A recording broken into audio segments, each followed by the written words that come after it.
This guy got a notice saying he was expelled. Ed Roth Taylor is a noble, but he still got kicked out and treated like a poor person. The students who are usually afraid of him now don't know if they should keep being scared of Ed. After all, he got kicked out. The arrogant jerk hated by everyone isn't the real him. Ed is a character in a game, a terrible person nobody wants to be friends with, and our protagonist reincarnated into this guy's body. The other students walking by celebrated this arrogant guy getting thrown out. In this world, Ed can see his stats, and unfortunately, his character is just as weak as he is awful. His stamina, intellect, and talent are a joke. In the original story, this character was a noble who would get beaten up by the game's protagonist, kicked out of his noble family, and end up as a beggar. But our guy is determined to change his fate. Since he got kicked out of the academy dorms, Ed moved to the forest near the school. He will be kicked out of his family too, but if he graduates from school, his future is safe. At this academy, even poor people have a bright future when they graduate. That's it. Ed just needs to survive here and go to classes. The immediate goal is simpler. Survive the next 10 days until the semester officially begins. He knows this stretch of the game is brutal, but he also knows it matters. To get away from the stairs, Ed slips off academy grounds and into the nearby forest. Day 1 is rough. He tries cutting logs and moving them with magic, but his reserves are so thin that basic effort leaves him drained and hungry. He attempts to make stew from tree bark, a recipe from some story his grandfather told him, and it goes about as well as you'd expect. The bark is inedible. He files that lesson away and moves on. What he can do is build. He cuts logs, constructs a frame, puts it all together piece by piece, and by the end of it, he has a shelter. His stats tick up slightly, and he earns a small achievement. It's not much, but it tells him something useful. He may be terrible at magic, but he's good with his hands. He leans into it. He crafts a harpoon, another achievement unlocked, heads to the water and catches fish. He cooks them, eats properly for the first time in 2 days, and for a moment, things feel almost manageable. Then he hears someone behind him. He turns, and it's Princess Fania, third princess of the Klol Empire, and the person who exposed his cheating during the entrance exam. She's the reason he lost everything, and from the look on her face, she's not happy to find him still here. Fania makes her position clear. Ed is shameless, and he needs to go. The problem is, she's not just voicing an opinion. She has the ability to see through lies, which means if she decides to push this, Ed has no defense. Getting reported by her isn't a setback. It's the end. While she's laying into him, Ed notices his fish catching fire. Bad timing on all fronts. He knows he can't argue his way out of this. So instead, he does something unexpected. He bends down and thanks her, genuinely. Fania pauses, checks for deception out of reflex, and finds nothing. That throws her. She knows exactly who the Roth Taylors are. A family with a history of human experimentation, widely regarded as people the world would be better off without. But Ed's situation is a little different. He's already been cut off by them, which, in the context of this academy, is actually the one thing keeping him here. If he still carried that name with full family backing, this conversation would have ended much worse. With the tension slightly diffused, Ed starts paying attention. Fania is alone, no escort, no uniform. He puts it together quickly. This is the class placement test. Students are out hunting for magical beads, and Fania wants Class A. He also knows from the game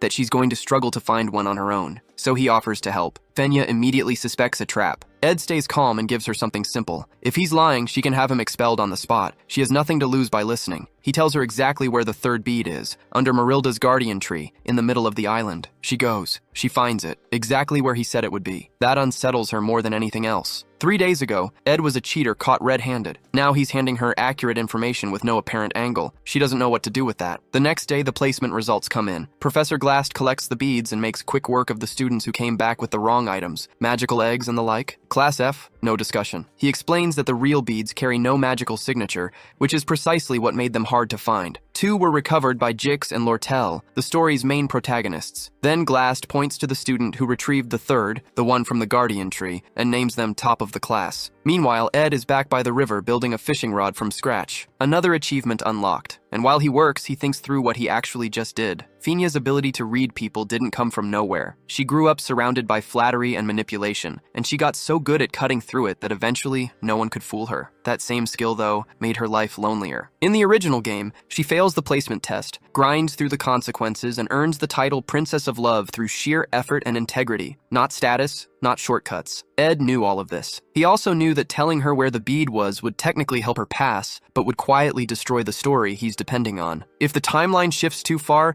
everything he knows about the game stops being useful. His entire edge disappears. But here's the thing. The information was never really a gift. It was a move. Fenya is hiding her royal identity because she doesn't want special treatment. She wants to earn her place, and that's exactly why she couldn't take the beat. Accepting it would mean her result wasn't really hers. It would compromise everything she stands for. Ed knew she'd refuse. Since he can't lie to her, he found a way to tell the truth and still get the outcome he needed. He pointed her at the bead. She walked away from it on principle, and another student named Lucy picked it up instead. Fenya is furious. She knows Ed didn't deceive her, which means she has no grounds to act against him. He played it clean, technically. That almost makes it worse. Ed, for his part, is satisfied. He kept his place at the academy, kept the story intact, and managed to do it without telling a single lie. Not bad for someone who was almost expelled over breakfast. Back at the academy for the opening ceremony, Ed is noticeably more relaxed, eating, settling in, acting like someone who actually wants to be there. The students around him pick up on it immediately, because the Ed they remember was a bully and a problem. This version doesn't match that file at all. He's not performing the change either. His goal is simple: graduate. Everything else is noise. One student in particular can't stop watching him. She's not sure what to make of it. He looks like the same person, but reads like someone completely different. Then, on his first day back, Ed gets summoned to the principal's office. His mind goes straight to expulsion. It doesn't. The principal is calm, almost warm, and the meeting turns out to be nothing serious. Ed's first instinct is that Fenya reported him, but the principal's tone makes it clear she doesn't know a thing. That's a relief, but it's also a reminder. He decides then to stop improvising and stay as close to the original story as possible. Out in the forest, Ed keeps grinding. His survival skills sharpen, his arrows get better, and he starts thinking seriously about enchanting them with magic. One evening, heading back to his tent after hunting, he spots a girl sitting under the Marilda tree. It's the same girl from the ceremony, Janica Failover, second-year genius spirit sorcerer, same year as Ed. She lights up when she sees him and comes straight over. She introduces herself and mentions that the Marilda tree itself has been telling her about him. Apparently the tree has been watching Ed move through the forest and has no issue with him being there. That's oddly reassuring. Ed takes it in stride, noting that even a wild wolf can have a gentle side. Janica laughs at that. Then she holds out her hand and offers to let him touch the spirit she's contracted with. Ed passes. He tells her he can't see anything in her hand, keeps it polite, and says he only came out here for food. Then he leaves. The real reason he's keeping his distance is that Janica matters a lot in the original story. Getting close to her risks changing things he can't afford to change. His edge in navigating this world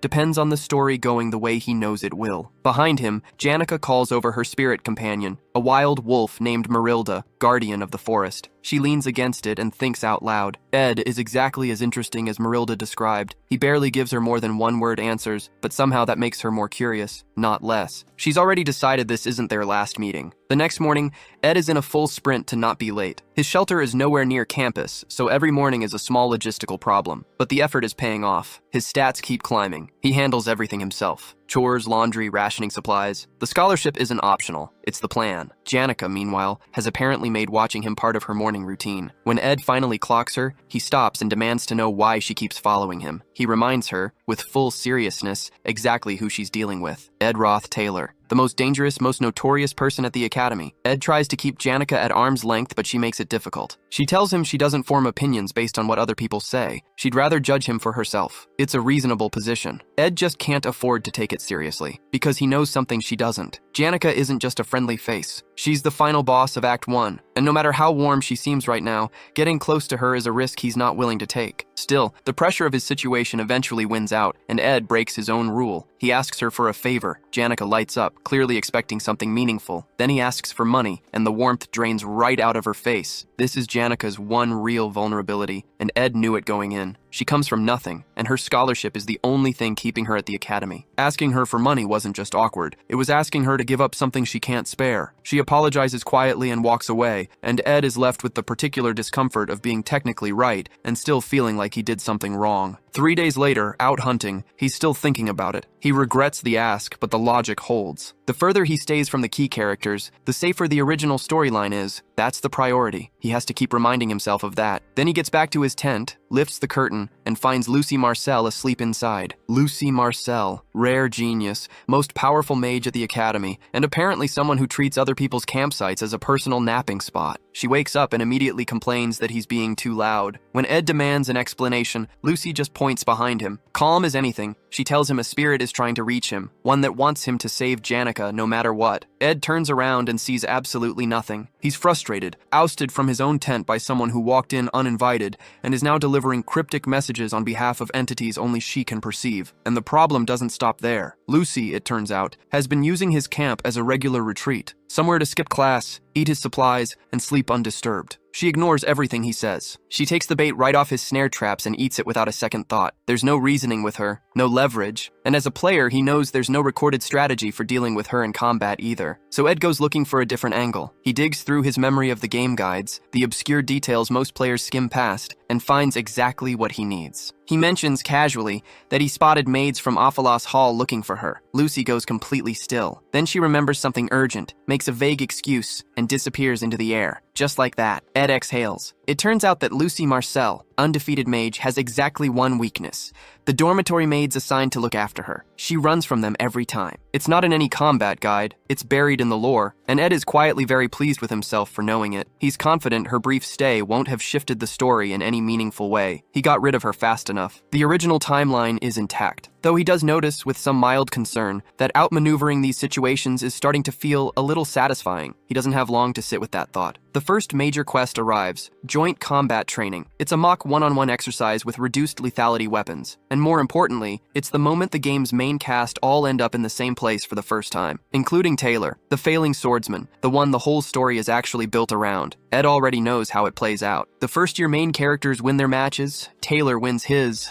None of it surprises him. He watches with the detached calm of someone who's already seen the ending, until he spots Janica. Janica shows up again with the same energy as always, completely unbothered by the fact that Ed has been trying to shake her off for days. Watching her refuse to take a hint, Ed privately wonders if she belongs to some dog family, the same way Lucy belongs to a cat one. The wandering, the clinging, it tracks. She means well, so she shows him the match list. Ed doesn't bother looking at it until she mentions his name is on it. Then he grabs it. The problem is that in the original story, Ed Roth Taylor gets expelled before this quest ever happens. He was never supposed to be here at all. He scans the list fast, looking for his opponent, but before he can fully process it, the main event starts. Taylor versus Lucy Marcel. Ed sets the list down. Whatever else is going on, he's not missing this. He spent hundreds of hours playing through this game with Taylor as his protagonist. Inhabiting a side character's body doesn't change that. The attachment is still there, and he wants to see the moment play out the way he remembers it. Taylor reading Lucy's spells, catching her off guard, and becoming the first person to ever beat her. Lucy overreaches with intermediate lightning magic,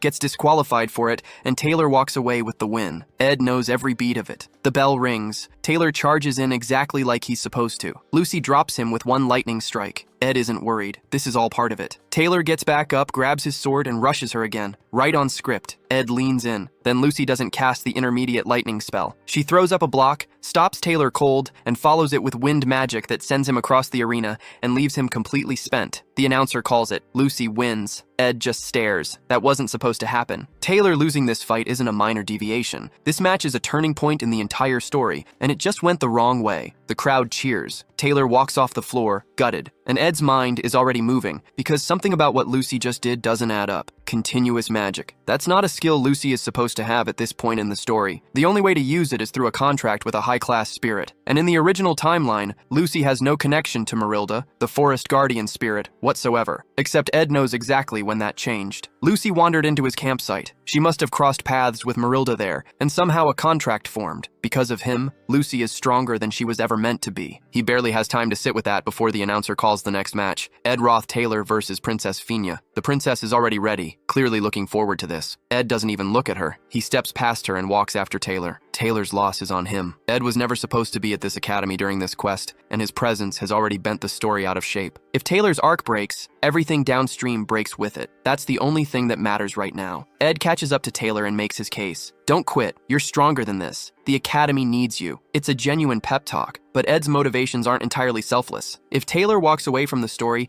Ed's own chances of surviving this game get a lot worse. He's rooting for Taylor, yes. He's also rooting for himself. Meanwhile, there's something worth understanding understanding about Princess Fina. Her judgment ability didn't come from divine favor. She built it herself, piece by piece, surviving the political minefield of the imperial family. Years of watching people lie to her face will sharpen anyone's instincts. It's less a gift and more a scar that turned useful, and because she earned it the hard way, she trusts it completely, which is exactly why Ed is a problem for her. Before the match, they exchange pleasantries. He tells her to go easy on him, she says the same. The crowd, meanwhile, has already made up their minds about Ed. In the original story, he bullied Taylor and then turned around and cheered for him, which reads as exactly as hollow as it sounds. Ed doesn't argue the point. He knows the character he's inhabiting, and the reputation fits. Then the match starts. Fenya opens with a water ball. A test, really. She expects him to dodge, maybe counter with fire or wind. Instead, Ed just stands there and takes it. Then he quietly concedes the match and walks off. The crowd goes wild for Fenya and absolutely buries Ed, calling him worse than Taylor. He thanks her for the duel and leaves without a word. The forfeit is deliberate. Fenya matters to the story, and Ed has no interest in disrupting her arc. He's already moving on, looking for Taylor, because in his mind, Taylor is the one who actually needs to be protected right now. But Fenya doesn't let it go. She follows him out of the arena alone, no escort, slightly out of breath, and confronts him directly. She wants to know what he's actually doing. She saw that he had no intention of winning, that he just wanted off that stage as fast as possible, and she can't make sense of it. The frustration spills over into something more personal. She's exhausted by her classmates, the professors, the servants, all of it. Ed's behavior is just the latest thing she can't read, and it's getting to her. Ed steps closer, puts his hands on her shoulders, and tells her to calm down. The breathing exercise works. Fenya's frustration slowly drains out of her, and once she's calm enough to notice how she'd been acting, she apologizes to Ed. Ed clocks that she's settled down and starts looking for an exit. He still needs to find Taylor, but Fenya isn't done. She opens up about life in the royal palace. The constant politics, the scheming, the weight of never being able to just exist without calculating every move. It's clearly been grinding her down for a long time. Even after getting that off her chest, she circles back to Ed. She wants to know why he targeted Taylor, and her theory is sharper than he'd like. She wonders if Taylor's troubled background made him a convenient target, someone Ed could use to get himself disowned from his own family. She's not entirely wrong. Ed knows it. He pretends otherwise. It's not the right moment to explain, and explaining would only make things messier, so he keeps his answers vague and his expression unreadable. That works about as well as expected. Fenya pushes harder. She wants to know how someone who bullied Taylor and tried to get him expelled is now apparently in his corner. Ed keeps dodging. She gets angrier, but without anything concrete to pin on him, she lets him go, suspicious and unsatisfied. Then, at the door, Ed pauses and turns back. He tells her that yes, she needs to navigate the politics, but she also needs to rest. The academy isn't the palace. She doesn't have to be on guard every second of every day. Fenya doesn't quite know what to do with that. No one at the academy, or anywhere really, has looked at her clearly enough to say something like that. It catches her off guard, and it stays with her after he's gone. Ed knows those words probably landed harder than intended. He doesn't linger on it. He keeps moving,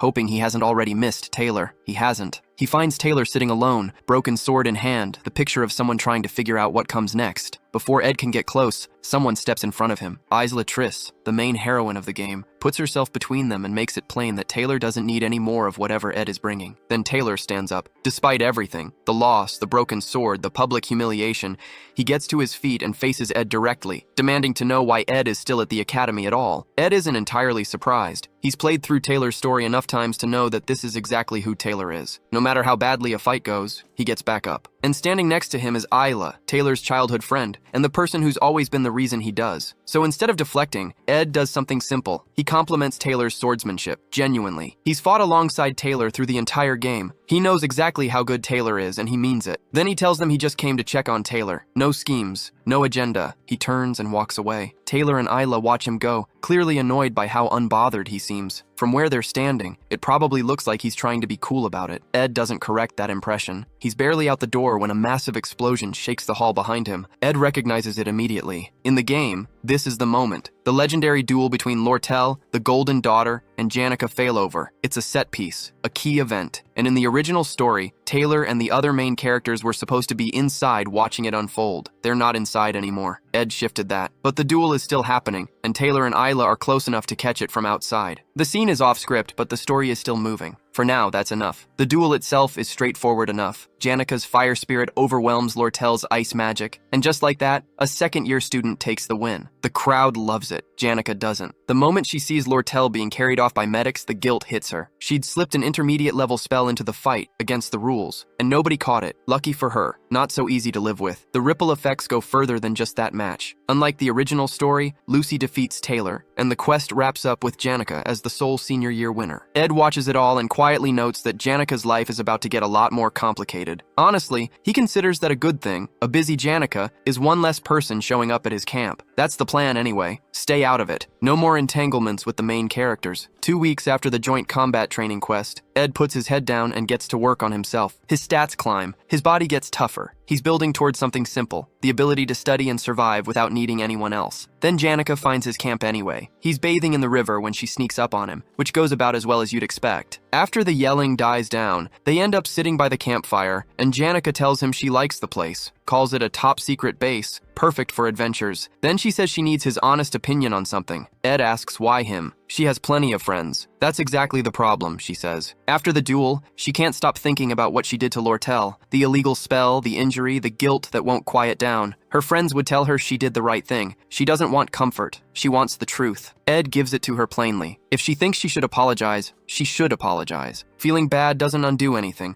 and neither does having people take her side. The mistake already happened. Janica smiles at that, genuinely. She tells him it's a relief to hear someone just say it straight. Then she gets a little more thoughtful and mentions she's noticed how different Ed seems from last year. She remembers the time he asked her for money. Most people in that position would have been visibly desperate. Ed wasn't. Something in how he carried himself told her to keep her distance, and she'd found that quietly fascinating ever since. She tells him she likes him, that she wishes more people were like him. For Ed, it's a strange thing to hear, but not unwelcome. The next morning, the universe reminds him why he doesn't get comfortable. Lortel is following him around the academy. He ignores her. She keeps going. He knows exactly what this is. The Failed Swordsman of Sylvania is the kind of game most players never finish. Bad endings come early and often. Wrong choices, failed saves, heroes broken or killed before the story can reach its real shape. Lortel is part of that architecture. In the early game, she reads as a villain, and most players treat her that way. Her actual role only becomes clear much later, and by then it's usually too late. Ed isn't most players. He knows what she is, and he knows what following her lead could cost him. So he makes a decision. Don't play along, don't get pulled in, and watch every step carefully from here. Lortel tries a different approach. She steps directly into Ed's path, smiles like she's never had a bad thought in her life, and asks for 2 hours of his time. Ed wants to know how long she's planning to keep this up. She tells him with a hint of mock surprise that she didn't think he'd hold out this long. Here's what makes that persistence worth noting. Lortel isn't just a persistent classmate. She's the only daughter of Ketchuln, one of the magnate elite, and she's already deep in the political war with Princess Fina over control of the academy. She has every reason to be recruiting, and every resource to do it with. Ed has no interest in becoming one of those resources. He starts walking again. Lortel keeps pace, switching to flattery, telling him she admires him despite what people say. Then she produces 3 gold coins, a full month's earnings for most students, and calls it a down payment. Her ask, become friends with Janica. She slides the coins into his pocket with a smile and frames it simply. More people on her side is always useful. Ed looks at her for a moment, then asks with genuine curiosity whether the famous golden daughter actually purchases her friendships. It's not an insult. It's almost a compliment, and he means it. For a first year, Lortel is already thinking several moves ahead, mapping alliances, building influence. Ed finds that genuinely impressive. He extends his hand. During the handshake, he offers her something in return. Not money, a lesson. He tells her that people who've always had wealth can be shattered by even a brief taste of poverty. But people who are truly desperate will trade almost anything for even a little relief. Their pride, their loyalty, sometimes themselves. Exploiting that desperation is easy and common. He is not desperate, and he's not interested. He takes the coins back out of his pocket, places them in her palm, and walks away. Lortel watches him go, somewhere between stunned and entertained. Ed, for his part, is annoyed at himself. The money would have helped, but changing the story's shape isn't a risk he can take. That night, Janica shows up at Lortel's quarters. Lortel greets her with a playful edge, saying she hadn't expected a visit. It's the first time they've spoken since their duel, and Janica opens by apologizing. She used an intermediate-level spell during the joint combat exercise, which broke the rules, even if unintentionally. She also notices Lortel's injuries are still visible and says so. Lortel waves it off. She'll heal. Then Janica, with a grin that suggests she already knows the answer, asks how the conversation with Ed went. Lortel tries to play dumb. Janica doesn't let her. She mentions, almost casually, that her spirits tend to eavesdrop. She doesn't usually encourage it, but they do what they like. Lortel goes quiet. Janica leans in, and with the full weight of seniority behind her, calls out exactly what Lortel was doing, using gold coins to manufacture loyalty. She makes it clear that real bonds don't work that way. Then, to twist the knife just slightly, She brings up Ed's response and frames it as something far more genuine than anything Lortel tried. Janica laughs at herself almost immediately after. She's aware she went a little overboard with the senior authority routine. Maybe she bragged just a touch too much. On her way out, Janica pauses to apologize once more for the rough training session,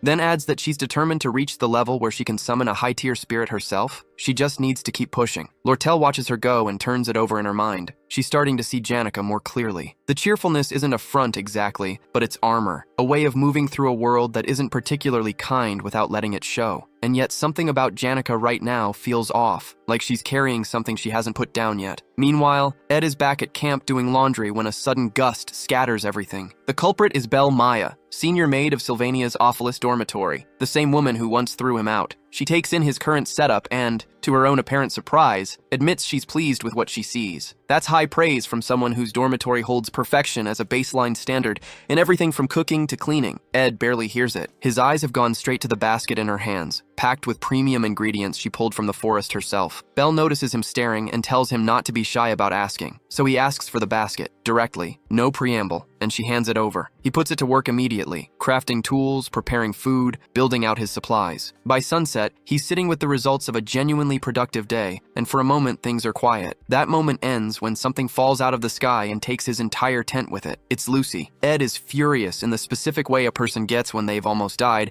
and also lost something they built with their own hands. He demands to know what happened, and Lucy explains. Belle Maya had been in a mood, caught her skipping class that morning, and Lucy panicked and teleported to the first safe place that came to mind. His camp paid the price. She shows no particular guilt about this. Instead, she asks if he has any beef jerky. Ed smacks her on the head. What surprises him is that she doesn't block it. No reflex, no spell, nothing. Lucy admits she's completely out of magic, which means for once she has no leverage whatsoever. Ed decides to make the most of it and gives her a proper lecture, both for the camp and the skipped classes. Later, he's at the library, working through books on construction, real wood frame building, structural planning, surface finishing, roofing. He's thorough about it. So thorough that he nearly misses closing time, and is still packing up when a girl approaches and comments warmly on how seriously he's been studying. Ed assumes she's a librarian apprentice and apologizes for staying late. She waves it off and says watching someone that focused actually makes her want to work harder. She introduces herself as Elka Iceland, first year in the Faculty of Magic. Then Ed gives his name, and she goes still for just a second. He's used to that reaction. His character's reputation tends to arrive before he does. But Elka recovers quickly and says he seems nothing like what she's heard. She's genuinely impressed that he worked through advanced elemental studies texts at all, let alone at that pace. Before she heads back to her dorm, she tells him she'll be rooting for him and wishes him a safe walk home. It's a small thing, but Ed takes it. Then the floor shakes. Books cascade off shelves in every direction, burying both of them in the chaos. Something has just happened, something big enough to mark the end of Episode 1's final chapter. Across campus, students are already moving toward a temporary emergency camp under Taylor, the main character. Among them, Ayla stops, looks at the scale of what's unfolding, and finds herself reaching back for something she once read in a spirit book. Ayla's knowledge cuts right to the heart of it. The chaos isn't random. It's a summoning ritual for Glaskin, the highest-ranked dark spirit. And the one behind it is Janica Failover, a student who apparently had a strong enough connection to spirits to attempt something this dangerous, except she's no longer in control. The dark spirit has taken her over completely, making her the final boss of Act 1. Fenia grasps what that means for the camp. The barriers won't hold forever, and time is already running out. Taylor pushes everyone toward the student center, making it plain that if Glaskin fully manifests, people will die. The Royal Guard captain tries to keep the mood steady, telling students that faculty and expert mages will step in soon. Then Elvira Aniston, from the alchemy faculty, cuts through that optimism immediately. Principal Obel is out of town. The dark spirit isn't going to wait. Someone needs to act now. She calls for volunteers, and the room goes quiet. Klebius, a combat department student who knows exactly what's inside that building, wants no part of it. He lays out the situation plainly. Intermediate spirits are already guarding the building, and two high-ranked spirits, Tarkin and Velocifer, are in there too. Walking in isn't brave, it's just dying faster. Elvira can't quite wrap her head around how a student managed to pull this off in the first place. Isla fills in the gap. Dark spirits are natural enemies of spirit sorcerers. Their power tends to outrun even skilled handlers. Janica likely lost her grip the moment things escalated, and now Tarkin and Velocifer are using her abilities to bring Glaskin through. Who's actually directing them, though, remains an open question. While the debate drags on, Jix cuts it short. He points out that every second spent arguing is a second wasted, and that Fenya is the only one who can actually make the call. Everyone looks to her. Fenya takes a moment, and Ed's earlier words about the weight she carries seem to sit with her as she thinks. Then she gives the order. Top students from each year, plus the Royal Guards. 1 hour to prepare. They go in, free Janica, and shut down the summoning before Glaskin arrives. She takes full responsibility for whatever happens. Then a student runs up, breathless. The teaching area residents can't help him. They're already holding the line at Audrey Hall, protecting the potion archives. Fenya asks if there's anyone else. Before she gets an answer, another student reaches her, a frightened girl, trembling. There's an emergency in the library. Elka, the librarian apprentice, is trapped inside, along with a sophomore student. Jix doesn't wait for context. He grabs the girl by the shoulders and demands to know if Elka is still in there. When she confirms it, he's already decided. Elka can't defend herself, and he's going to get her out. Fenya stops him. Janica and the dark spirits are the priority, and Elka may not be alone. There's a sophomore with her. Jix isn't reassured. He doesn't know this student, and he's not about to trust a stranger with his best friend's life. Fenya asks the girl who the sophomore is. The girl freezes, visibly struggling to get the words out. Jix pushes her. Finally, in a shaky voice, she says the name, Ed Roth Taylor. The room goes still. Then the girl starts crying, apologizing through tears. She'd left early because Ed was staying late, and his presence had gotten on her nerves, so she left Elka to handle it. That's the whole story. Jix's worry turns into something sharper. Ed's reputation is not the kind that makes people feel better in a crisis, and the idea of leaving Elka alone with him, in a collapsing library no less, is not something he's willing to accept quietly. Fenya's suggestion, just trust Ed, relax, lands like a joke nobody was ready for. Everyone freezes. Jix does not find it funny. He's already moving. He launches into the air, cutting through dark spirits on his way to the library, screaming Ed's name. To understand why he's this worked up, you need to know where Jix comes from. He grew up alone on the northern prairies. No family, no memories of one. He survived by scavenging off corpses and selling deer meat. People kept their distance from him, and honestly, that was probably mutual. What changed everything was Elka. She was his first real friend,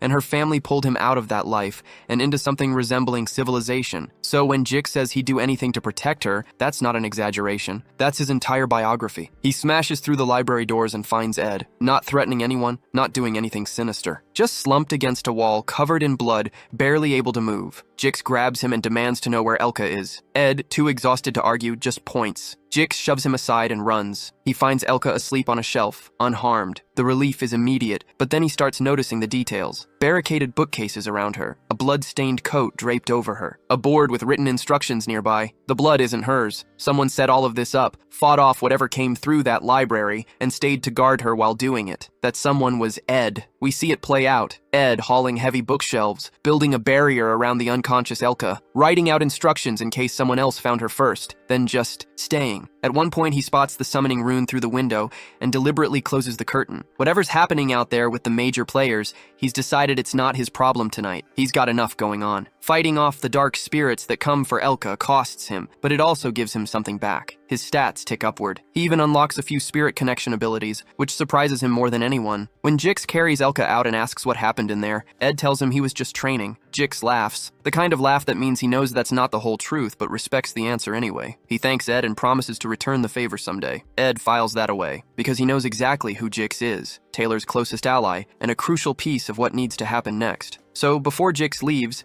Ed tells him to find Taylor and follow his lead. Jix is surprised to hear Ed speak well of someone he barely interacts with, but Ed's reasons are practical. In the original game, Taylor only unlocks his slash element through a duel with Jix, specifically by cutting through Jix's magic. That moment is what makes Taylor capable of defeating Tarkin. Without it, the whole sequence falls apart. Jix takes the advice and heads out. Ed finally gets to sit down, and then it hits him. That duel between Taylor and Jix, the one that was supposed to happen before the Act 1 finale, hasn't happened yet. The friendship that was supposed to exist between them doesn't exist yet. Taylor hasn't learned the slash element. The timeline isn't just bending, it's breaking. Ed barely has time to sit with that thought before the scene shifts back to camp. Jix arrives with Elka, apologizing for being late. The team stops him before he can say anything else. It doesn't matter. They already tried to push through and they failed. The captain, the soldiers, several students, all injured, all pulled back. They don't have enough left to go at Tarkin again. The window is closing, and the one thing that could change the outcome hasn't happened yet. Ed shows up at camp and reads the room immediately. The ritual to summon Glaskin is nearly finished. and if no one moves now, the whole world goes with it. He knows getting involved means bending the storyline further out of shape, but letting everything burn isn't much of an alternative. So he makes the call. He's stepping in and he's taking point. The moment Ed Roth Taylor takes charge, the camp goes quiet. Everyone stares. Clebius breaks the silence by laughing. He thinks Ed is joking. Jix cuts him off and tells the group to actually listen. Ed lays it out. Janica is the real target, but she's being controlled by Philosopher, the darkness spirit. Tarkin, the fire spirit, is standing between them and her, and as they already found out the hard way, Tarkin's shell makes it nearly untouchable. The plan, split into two teams. One pulls Tarkin away, the other goes straight for Janica. Lortel pushes back. They barely survived the first encounter, and that was with luck on their side. She doesn't think they have what it takes to handle Tarkin a second time. Ed doesn't argue the risk. He just points out that removing Janica from the equation collapses Tarkin's power entirely. There's no cleaner path. Taylor volunteers for the bait team. Ed immediately redirects him to the combat group. Taylor's role in what comes next is too important to waste on a distraction. Ed slots himself, Lortel, and Clebius into the bait team. Neither of them takes this news well. While they're busy objecting, Princess Fenya steps in and settles it. She doesn't fully trust Ed, she says so plainly, but she trusts the plan. She divides the group herself. Taylor, Elvira, Jix, and Fenya go for Janica. Ed, Lortel, and Clebius draw Tarkin out. Her only order before they move is simple. Whatever happens, nobody dies. Ed's team reaches Nail Hall Corridor and finds Tarkin waiting, looking exactly as dangerous as advertised. Ed reminds them of the plan. Clebius looks like he's reconsidering every decision that led him here. He talks himself into it. Their job is just distraction. The other team handles the hard part. He charges at Tarkin,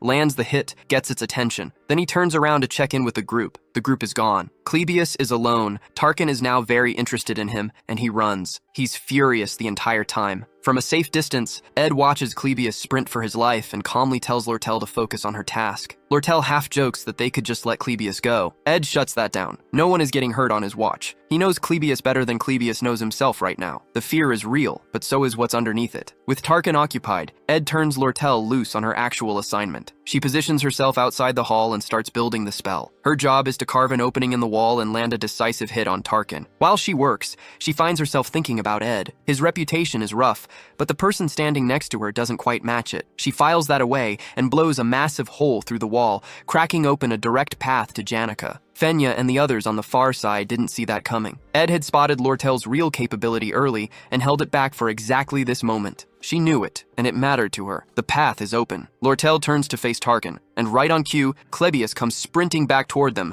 yelling apologies and begging for backup. Tarkin still very much on his heels. Ed figures out fast that Tarkin's shell is the same problem it was before. Nothing gets through it without something serious behind it. He knows exactly what that something is, and he heads for the roof. Up there, he finds Lucy asleep. She's not supposed to be anywhere near this event, but the story has already drifted far enough from the original that Ed decides she's fair game. He opens a pouch of beef jerky and tosses a piece into her mouth to wake her up. Then he throws her directly at Tarkin and tells everyone to get down. Lucy, furious and very much awake, lets loose her high-rank ability, Divine Punishment. It shatters Tarkin's shell clean open. Ed doesn't wait. He charges in and lands the finishing blow while the spirit is exposed. Meanwhile, Janica has spent her whole life being someone else's symbol. Her parents, her teachers, her friends, everyone proud, everyone expecting. For her, it's just been weight. A lot of it going back to childhood. Those memories are still running through her head when the wall explodes and the subduing team comes through, but she doesn't look relieved. She smiles, and it's the wrong kind of smile entirely. Velasphere has her now. Outside, Ed is trying to stay focused. He knows the final act chapter closes before dawn, so time is the real enemy here. Lortel fills him in on Lucy's current status, somewhere nearby, rolling around, completely spent after breaking Tarkin's shell. Lortel's been throwing ice spears at the spirit herself, but it's holding on. Lucy's out of energy. Clebius is too busy being chased in circles to be useful. Ed accepts the math and decides he's handling this personally. He turns to Lortel and tells her he's putting his life in her hands. Lortel calls it a reckless gamble. Ed reframes it as an investment, specifically an investment in getting rid of the monster that's been making her life difficult. That lands. She smiles and tells him he's a lot cooler than the princess,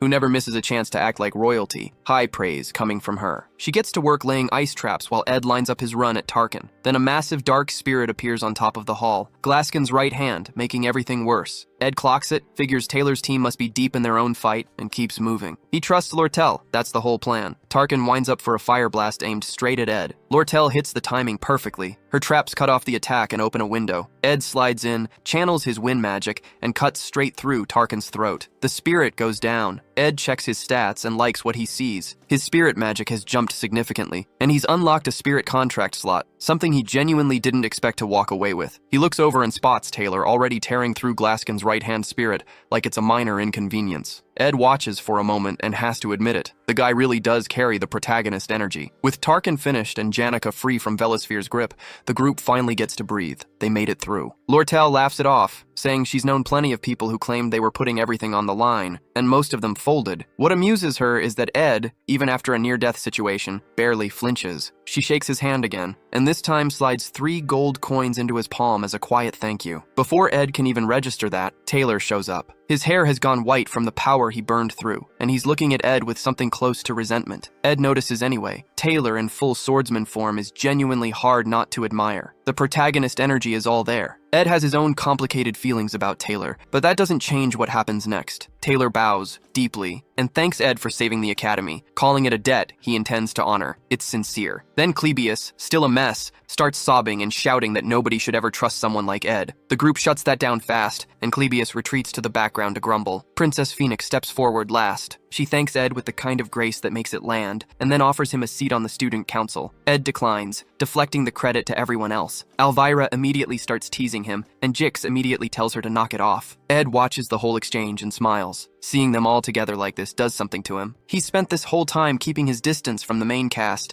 deliberately, carefully, and yet here they are, growing into exactly who they're supposed to be. Taylor hardening through every fight, Isla finding her footing beside him, Finia stepping into her role as a monarch, each of them moving along their own arc, right on schedule. Ed slips away from the group and heads to the hall to check on Janica. He knows the story may have bent a little, but his job hasn't changed. Stay in the background, keep the protagonists on track, let them shine. He finds Janica tucked inside a chest in the wreckage, bruised and hiding. When he brings the question back to the group, why did Janica snap? Lortel has a theory. She'd been in Janica's room. The walls were covered in letters and posts, the floor stacked with gifts from people outside the academy, all of them expecting great things from her. Lortel thinks the weight of it made Janica obsessive, compelled to respond to every single person, to honor every expectation placed on her. That's the crack Velasphere found. The dark spirit used that pressure to pull Janica under and turn her into a vessel for summoning Glaskin. Ed starts working backward from there. During the joint combat training, Taylor was supposed to beat Lucy and build his reputation, but he lost. That loss made Janica the story. She was the senior who took down a first year,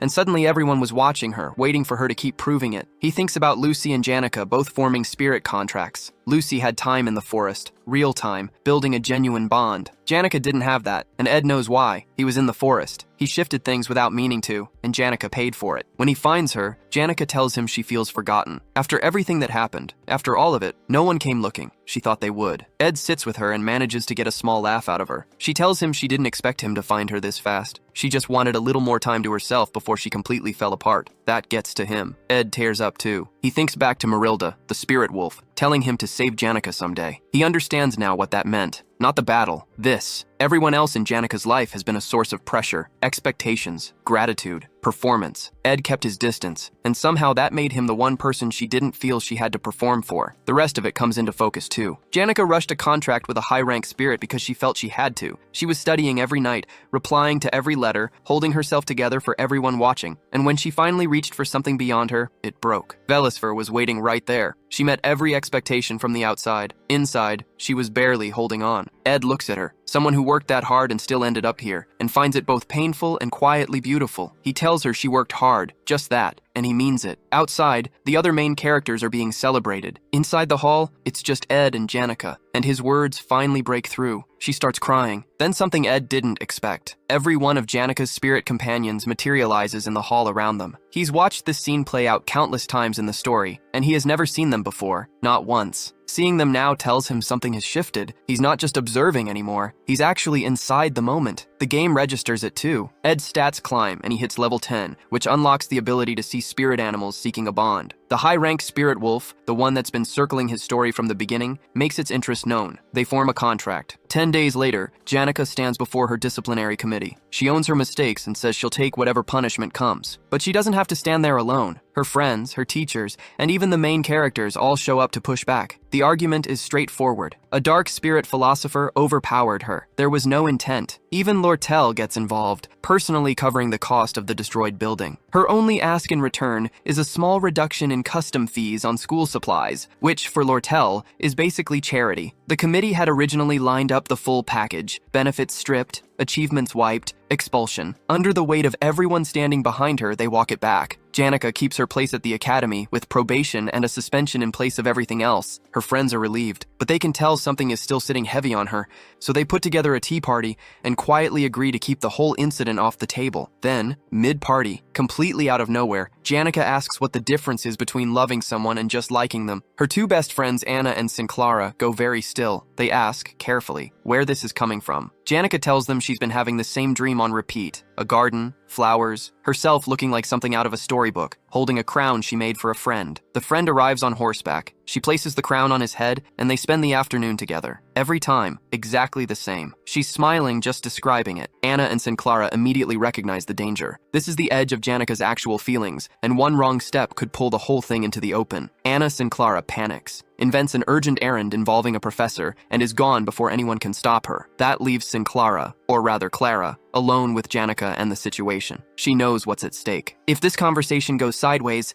Janica's private life becomes campus gossip by morning. Clara keeps her composure. She tells Janica gently that feelings don't always come with clear labels, and that the honest move is to sit with them rather than force an answer. She also nudges Janica to be careful about who she shares this kind of thing with, for her own sake and for her friends. Janica takes it in, thanks her sincerely, and says it's exactly the kind of advice she'd expect from her. Then she excuses herself, citing a report she needs to file at Ophilus Hall. Clara waves her off with a smile. The moment Janica is out of sight, she drops her head straight onto the table. Crisis managed. For now. Meanwhile, Ed has been quietly saving every coin he can, helped along by a petition from the princess, and he's finally building a real house. When he gets to the construction site, he spots Janica nearby. He figures it's fine. The first act is over, which means running into her shouldn't pull anything off course. He moves to approach her. Janica sees him coming and immediately steps behind a tree. Ed stops, genuinely puzzled. Somewhere in her head, Clara's advice about honesty is running on a loop, but it's not quite loud enough. Janica announces she has things to handle at Ophilus Hall and walks away at a pace that is technically not running. Confessing her feelings is, for Janica, basically an unsolvable problem. Ed, for his part, decides not to lose sleep over her strange behavior. He has a house to build. Day 1, he picks the right spot. Day 2, the logs start falling. His semester results come back around the same time, and they're well above average, which tracks given everything else he's quietly been doing. Back at the academy, though, the Janica situation refuses to resolve itself. She ducks behind walls when she sees him. Her friends Clara and Anis have apparently decided Ed is the problem, shooting him looks that make their position clear. He remains confused. They remain furious. Nobody talks to each other. Meanwhile, the hut takes shape. 45 days of cutting lumber, failed wall structures, a Lucy-related beef jerky incident, Belmaya's questionable assistance, and slow, steady modifications to walls and furniture. On day 45, it's done. Ed unlocks a personal achievement for building something from scratch, and more importantly, he finally has a roof over his head that he owns. He's resting inside when Janica appears at the tree line, watching quietly from the forest. She doesn't come in yet. She just looks. After Ed finishes the last details, flooring, fireplace, firewood storage, he steps back to take it all in. Then he notices Lucy asleep on the roof, which is less surprising than it probably should be. And then Janica steps out and greets him like she didn't just spend weeks hiding from him. He asks, reasonably, how she found a remote campsite in the middle of the forest. She tells him a maid described the hut as a masterpiece, and she had to see it herself. She wanders around it, saying exactly that, out loud, more than once. Ed asks if the spirits tipped her off, given how new the place is. Janica goes a little red. She admits they did mention it, but apparently the spirits were less focused on the hut and more focused on how Ed looked while building it. She laughs it off and says she just wanted to check on him. Ed smiles and invites her in. She follows, still blushing, and immediately forgets to be awkward once she sees the inside. Sitting by the fireplace, she opens up, grateful for everything Lortel and her friends have done, but already anxious about how to pay it back. Ed tells her not to carry that weight, especially when she can't afford to. He's seen where that road goes. The dark spirit incident wasn't random. It came from her taking on responsibility that wasn't hers to take. Moving to Ophilus Hall with 8 others won't break the cycle of envy and expectation on its own. He keeps that part gentle, but he means it. Before she leaves, he tells her she's welcome at the hut anytime, whenever she's lonely or needs somewhere to breathe. She smiles at that, genuinely, and tells him the same goes for her door. Ed smiles back, then quietly sighs at the word overwhelmed, because he knows exactly what's coming. Second semester, Act 2. The Sage's sealed grimoire, a record of advanced, dangerous magic, is about to surface, and when it does, it'll threaten to consume the entire academy. He thanks Janica for the offer and keeps the rest to himself. His plan hasn't changed. Stay on the sidelines, let the main characters do what they're built for, and don't get pulled into the middle of it. Then Act 2 begins, on a dark and stormy night, as these things tend to. Ophilus Hall students return to campus in comfort. Carriages, boats, extended deadlines, no penalties for being late. The storm is practically an inconvenience for them. For Dex's Hall students, it's just the storm. Dex's Hall students have to make the trip back through the storm themselves, and if they're late, they lose points for it. The unfairness isn't subtle, and it doesn't go unnoticed. The students push back, gathering to demand that someone explain why they're being treated like a lower class of people. Behind that anger, though, two people are quietly working the situation. Lortel has her own agenda, and she's brought in a provocateur named Willen, someone with a talent for turning frustration into fire. The students want fairness. Willen wants a riot. Lortel actually puts forward a reasonable solution. Extend the deadline for storm-delayed students and formally acknowledge that Ophilos Hall gets preferential treatment. The headmaids and the review division back her on it. The administration doesn't budge. That silence is all the protest needs to escalate. The students move from demanding answers to planning destruction, targeting Ophilos Hall's hardwood furniture and artisan-crafted paintings, the kind of damage that's hard to ignore. Willen gets exactly what he came for. Chaos he can use to drag the Academy's name through the mud. And Lortel, operating through the Merchant Association, turns the Academy's crisis into leverage for her own goals that have been building since the Glaskin incident. While all of this unfolds, the Merchant Association spots a bigger opportunity. They move to sabotage the Sage's sealed grimoire, the book considered the very heart of Sylvania. Something so valuable that people have offered everything they have just to get near it. Lortel watches the rain from her window, and something in it pulls her back. She grew up in the slums, wandering those same dark streets in rags. The memory draws a bitter smile out of her. She catches herself feeling a flicker of relief and immediately turns it on herself. Her whole life has been survival, betrayal, suspicion, never letting anyone close enough to see something real. It's left marks. She knows what she looks like from the outside, but underneath all of it, she wants someone to see past that, someone who recognizes the life she came from. She decides to find people like her, others who know what it means to grow up with nothing. Ed has a name for her, the Black Veil, always operating just out of sight, keeping the uglier truths hidden from view. It's what the players called her too. Outside, the protest is getting louder. In the original game storyline, this whole incident, the Ophilos Hall occupation, is Taylor's arc. He fights his way up through the hall floor by floor, taking on middle bosses who are helping the rioters from the inside. 5 floors, 5 fights. The first of those bosses is Tote, nicknamed the Decoy. Tote is a bitter, mouthy student who gets humiliated by Taylor's crew early on, and that humiliation is exactly what Lortel uses to buy his loyalty. His job in the incident is straightforward. Grab the maid guarding the first floor, then break open the front door of Ophilos Hall. Once the door is down, Willen has his opening to lead the rioters inside. After that, Tote's role is to slow Taylor down at the entrance, buying time for the rioters to push up toward the 4th floor and declare control of the building. Except when Willen reaches the upper floors and turns to check on his inside man, it isn't Tote standing there. It's Ed Roth Taylor. The original script has been rewritten, and nobody told the rioters. Ed walks us back to how he ended up here. 2 days before the incident, he was out in the woods struggling to hunt with a bow. No combat skills, no natural feel for it, just pain and persistence. His camp has become a regular stop for a few people now that word's gotten out he's living there, 3 visitors in particular. Lucy shows up with questions he usually can't answer. Janica shows up with food, laundry tips, and genuine help. And when Ed thanks her for it, she goes red and starts acting strange. He finds her easy to read, which he seems to appreciate. She's less comfortable when Lucy comes around. And then there's Lortel. She visits at night. Lortel's visits aren't social calls. Ed figures out quickly that she's building a network, people she can use when she makes her move on Ophilos Hall. One night, she lays it out for him. She wants his help taking the place down from the inside. Ed's first instinct is to stay out of it. His whole strategy depends on the story running its natural course, and interfering feels like poking a machine he doesn't fully understand. But then Lortel mentions that Tote collapsed after a run-in with Taylor, and that gets his attention. In the original story, Tote was supposed to lose that fight. Badly, but predictably. What actually happened was messier. Tote made the mistake of insulting Taylor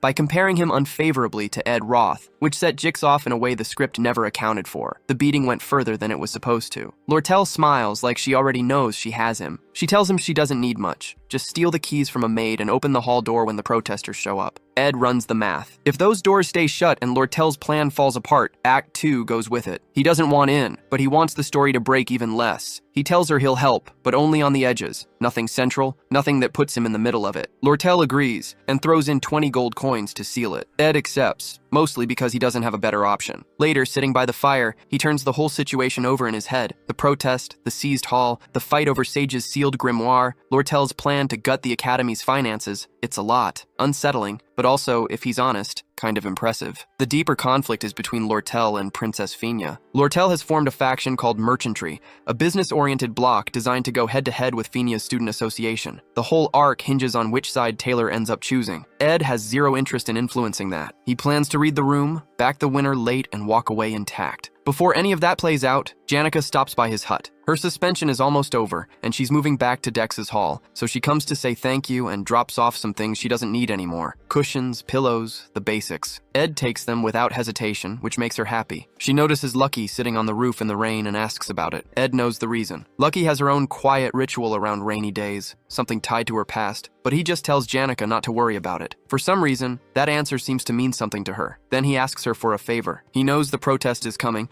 and he knows the hall's magical protection runes will lock everyone inside once things kick off. He doesn't want Janica anywhere near it. He asks her to meet him at the Rose Garden outside the hall at 9. Janica immediately decides this is a confession. She leaves flushed and waving, already somewhere else in her head. Ed watches her go, relieved. He just needed her out of the building. Meanwhile, Jix is in his room when he spots someone slipping around to the back of Ophelis Hall. It's Ed, being led in by a maid who tells him the rest of the staff are tied up trying to figure out how to handle the incoming crowd. She hands over what he asked for and leaves. Outside, Willen is rallying the protesters to break the door down. Before they get the chance, Ed opens it from the inside. Willen recognizes him as Lortel's contact, and when he sees the tied-up maid and hears Ed's cover story about being a former resident with a score to settle, he's genuinely moved. He apologizes for doubting him. Ed tells him to stop thanking him and get upstairs. There's work to do. He knows Willen is going to end up holding the bag for all of this, but it's in the script, and Ed didn't write it. Ed lets the maid go. He already knows Chief Maid Alice is on Lortel's side, and by the time anyone gets organized, it'll be too late to matter. Right on cue, Black Veil Lortel appears. She's moving fast. The Academy staff will shut this down soon, so whatever she came to do,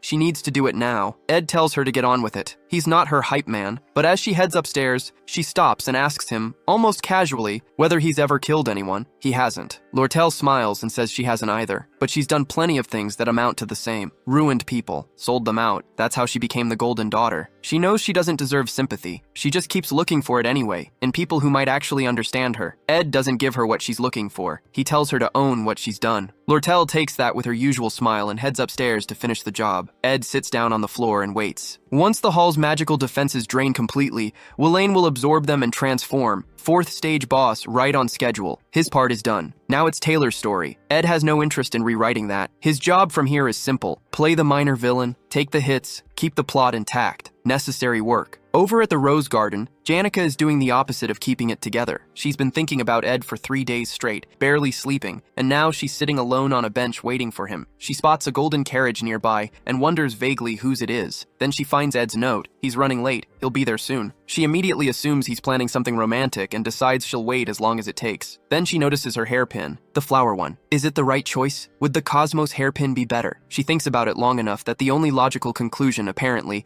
is to run back to her hall and swap it out. Marlita the Spirit Wolf already told her other girls have been visiting Ed's hut, which has been quietly eating at her, but none of that stops her from caring about the hairpin. Outside Ophelis Hall, Taylor arrives with Elvira and Isla. The open gate and the trail of footprints tell them everything. Elvira doesn't wait for a full briefing. The thought of her belongings getting touched is enough. She's already moving. Taylor and Isla go after her, less out of solidarity and more out of concern for whoever she might incinerate. They get through the door and find Ed Roth sitting calmly in the middle of the hall. Taylor asks the obvious question. He looks around at the state of the place, and the answer becomes clear before Ed even opens his mouth. Ed is here to block them. He says as much. Elvira steps up immediately, confident that her magic makes this a short conversation. Ed tells her she's still a rookie. She doesn't take that well. Taylor moves first. Ed redirects him with a wind spell, throwing rubble into his path, then cuts the chandelier loose from above. It comes down hard, clips the wall, and sends Taylor to the floor. Somewhere deeper in the hall, Klebia is sitting in a room by himself, flinching at every crash, convinced that whatever's happening out there is about to become his problem. Out in the hall, the three of them are struggling to get anywhere near Ed. His wind magic keeps cutting off their angles, and when Elvira tries to push forward, a wind blade passes close enough to stop her cold. The near miss costs her. Her bag hits the floor and her spells scatter, and the moment she turns to grab them, Ed walls off the whole pile with fire. Just like that, her inventory is gone. He's not reacting to the fight, he's directing it. Every spell placed, every position forced. Ed is running this like he already knows how it ends. Elvira, realizing she's been completely outmaneuvered, turns her frustration toward Jix. They were told Ed was manageable. They were wrong. And the more she thinks about it, the clearer it gets. Ed has figured out the Academy's core weakness: students who train with tools and elixirs, but never develop actual combat instincts. Elvira can see it in herself. She dismissed rings and necklaces as inconvenient, leaned entirely on her spells, and walked in here confident. The chandelier, the firewall, the bag. Ed targeted exactly that overconfidence, step by step. The top alchemy student of the first years is standing in a hallway with nothing to work with. Furious, she throws a spirit bead to the floor and summons a spirit rabbit. She coats it in a fire-resistant formula, and whatever the rabbit was before, it isn't that anymore. It's a weapon now. Across the hall, Ayla and Taylor are pinned behind Ed's firewalls. Ayla tries water magic to douse the flames, but the walls are laced with wind. Anyone who gets too close gets cut. Taylor keeps pulling her back, shielding her from the blades. Ayla knows her theory, and she can cast, but Ed's precision keeps them exactly where he wants them. Elvira calls out to Taylor. Can he take Ed if he gets close? She doesn't wait for an answer. She sends the rabbit in. The creature charges, and it's enough of a threat that Ed has to deal with it. Taylor uses the opening to push forward, and while both of them have Ed's attention, Elvira runs straight through the firewalls toward her scattered items. She takes hits, narrowly avoids spells, and gets there anyway, dropping to her knees and gathering her things with a relief she doesn't bother hiding. She's back in the fight, or so she thinks. Ed flings a wind blade at her while still managing the rabbit, and Elvira, confident now, closes her eyes and casts a release magic spell. It unravels every active spell Ed has running, reducing his magic to inert reagents and locking him out entirely. The rabbit dissolves. The firewalls drop. Ed has nothing left. He runs. Taylor goes after him up the stairs, and at the top, Ed kicks over a bucket of fire oil he'd left there. The flames spread fast, and for a moment the group hesitates. One hallway fire is manageable, but this could take the whole building. Taylor decides it doesn't matter. He uses an elemental slash to cut through the flames and keeps moving. Behind him, Elvira stops. She's looking at the hall, the carpets are gone, and every window is open. Ed set this up, not to trap them, but to contain the damage. He made sure the fire couldn't spread. She opens her mouth to call out to Taylor. Too late. Taylor reaches Ed. Ed raises his bow and shoots past him entirely. The arrow aimed straight at Ayla. The arrow wasn't aimed to kill, it was aimed to distract. Elvira catches it mid-flight and immediately clocks what's wrong. The tip is wrapped in cloth. This wasn't an attack. It was a signal. She shouts a warning to Taylor, but he's already committed. He reaches Ed and swings. Ed blocks with his bow, buying himself a few seconds, which it turns out is exactly all he needed. A sound from above settles it. Clebius has broken out of his room. The next phase is moving on its own now, and Ed's part in this is done. He exhales, steps back, and lets Taylor's elemental slash connect. The strike sends him into the wall, and that's the end of it. Everyone's left standing in the wreckage, trying to figure out what they just watched. Taylor hauls Ed up and demands an explanation. Elvira hangs back,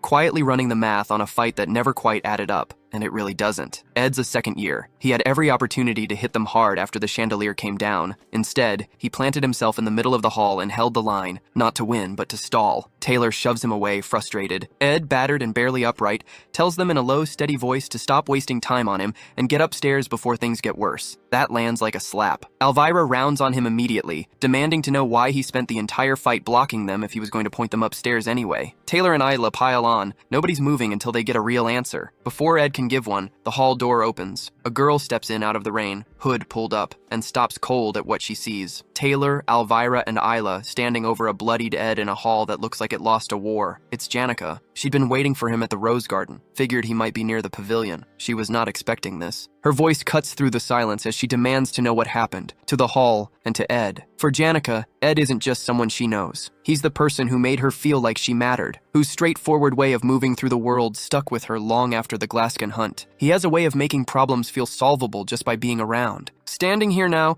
looking at him like this, something clicks into place. He sent her away from Ophelis Hall tonight, not randomly, but deliberately, knowing she'd already taken the fall once for the Glaskin incident. He was keeping her out of it. That realization hits her somewhere deep. He never asked for anything in return, but she's here now, and she's not leaving without doing something with that. Janica pulls out her hair hairpin, sets it aside, and the energy in the room shifts. When she speaks again, it isn't a question. It's a demand to know what exactly everyone thinks they're doing. Something about her tone makes it clear this is no longer Ed's fight alone. Taylor, still processing, tells her he's glad she's safe, then fills her in. Protesters have taken Ophilus Hall. Ed spent the whole night blocking them from reaching the upper floors. Taylor's working theory is that Ed was covering for someone up there. Elvira is the first to clock it. Janica isn't on their side anymore. Before anyone can process that, Janica's magic detonates outward, a pressure wave that turns the entire hall into a wind tunnel. Ed calls her name. She tells him, with eerie calm, that everything is fine. It is not fine. An entire battalion of intermediate-level spirit beasts materializes around her,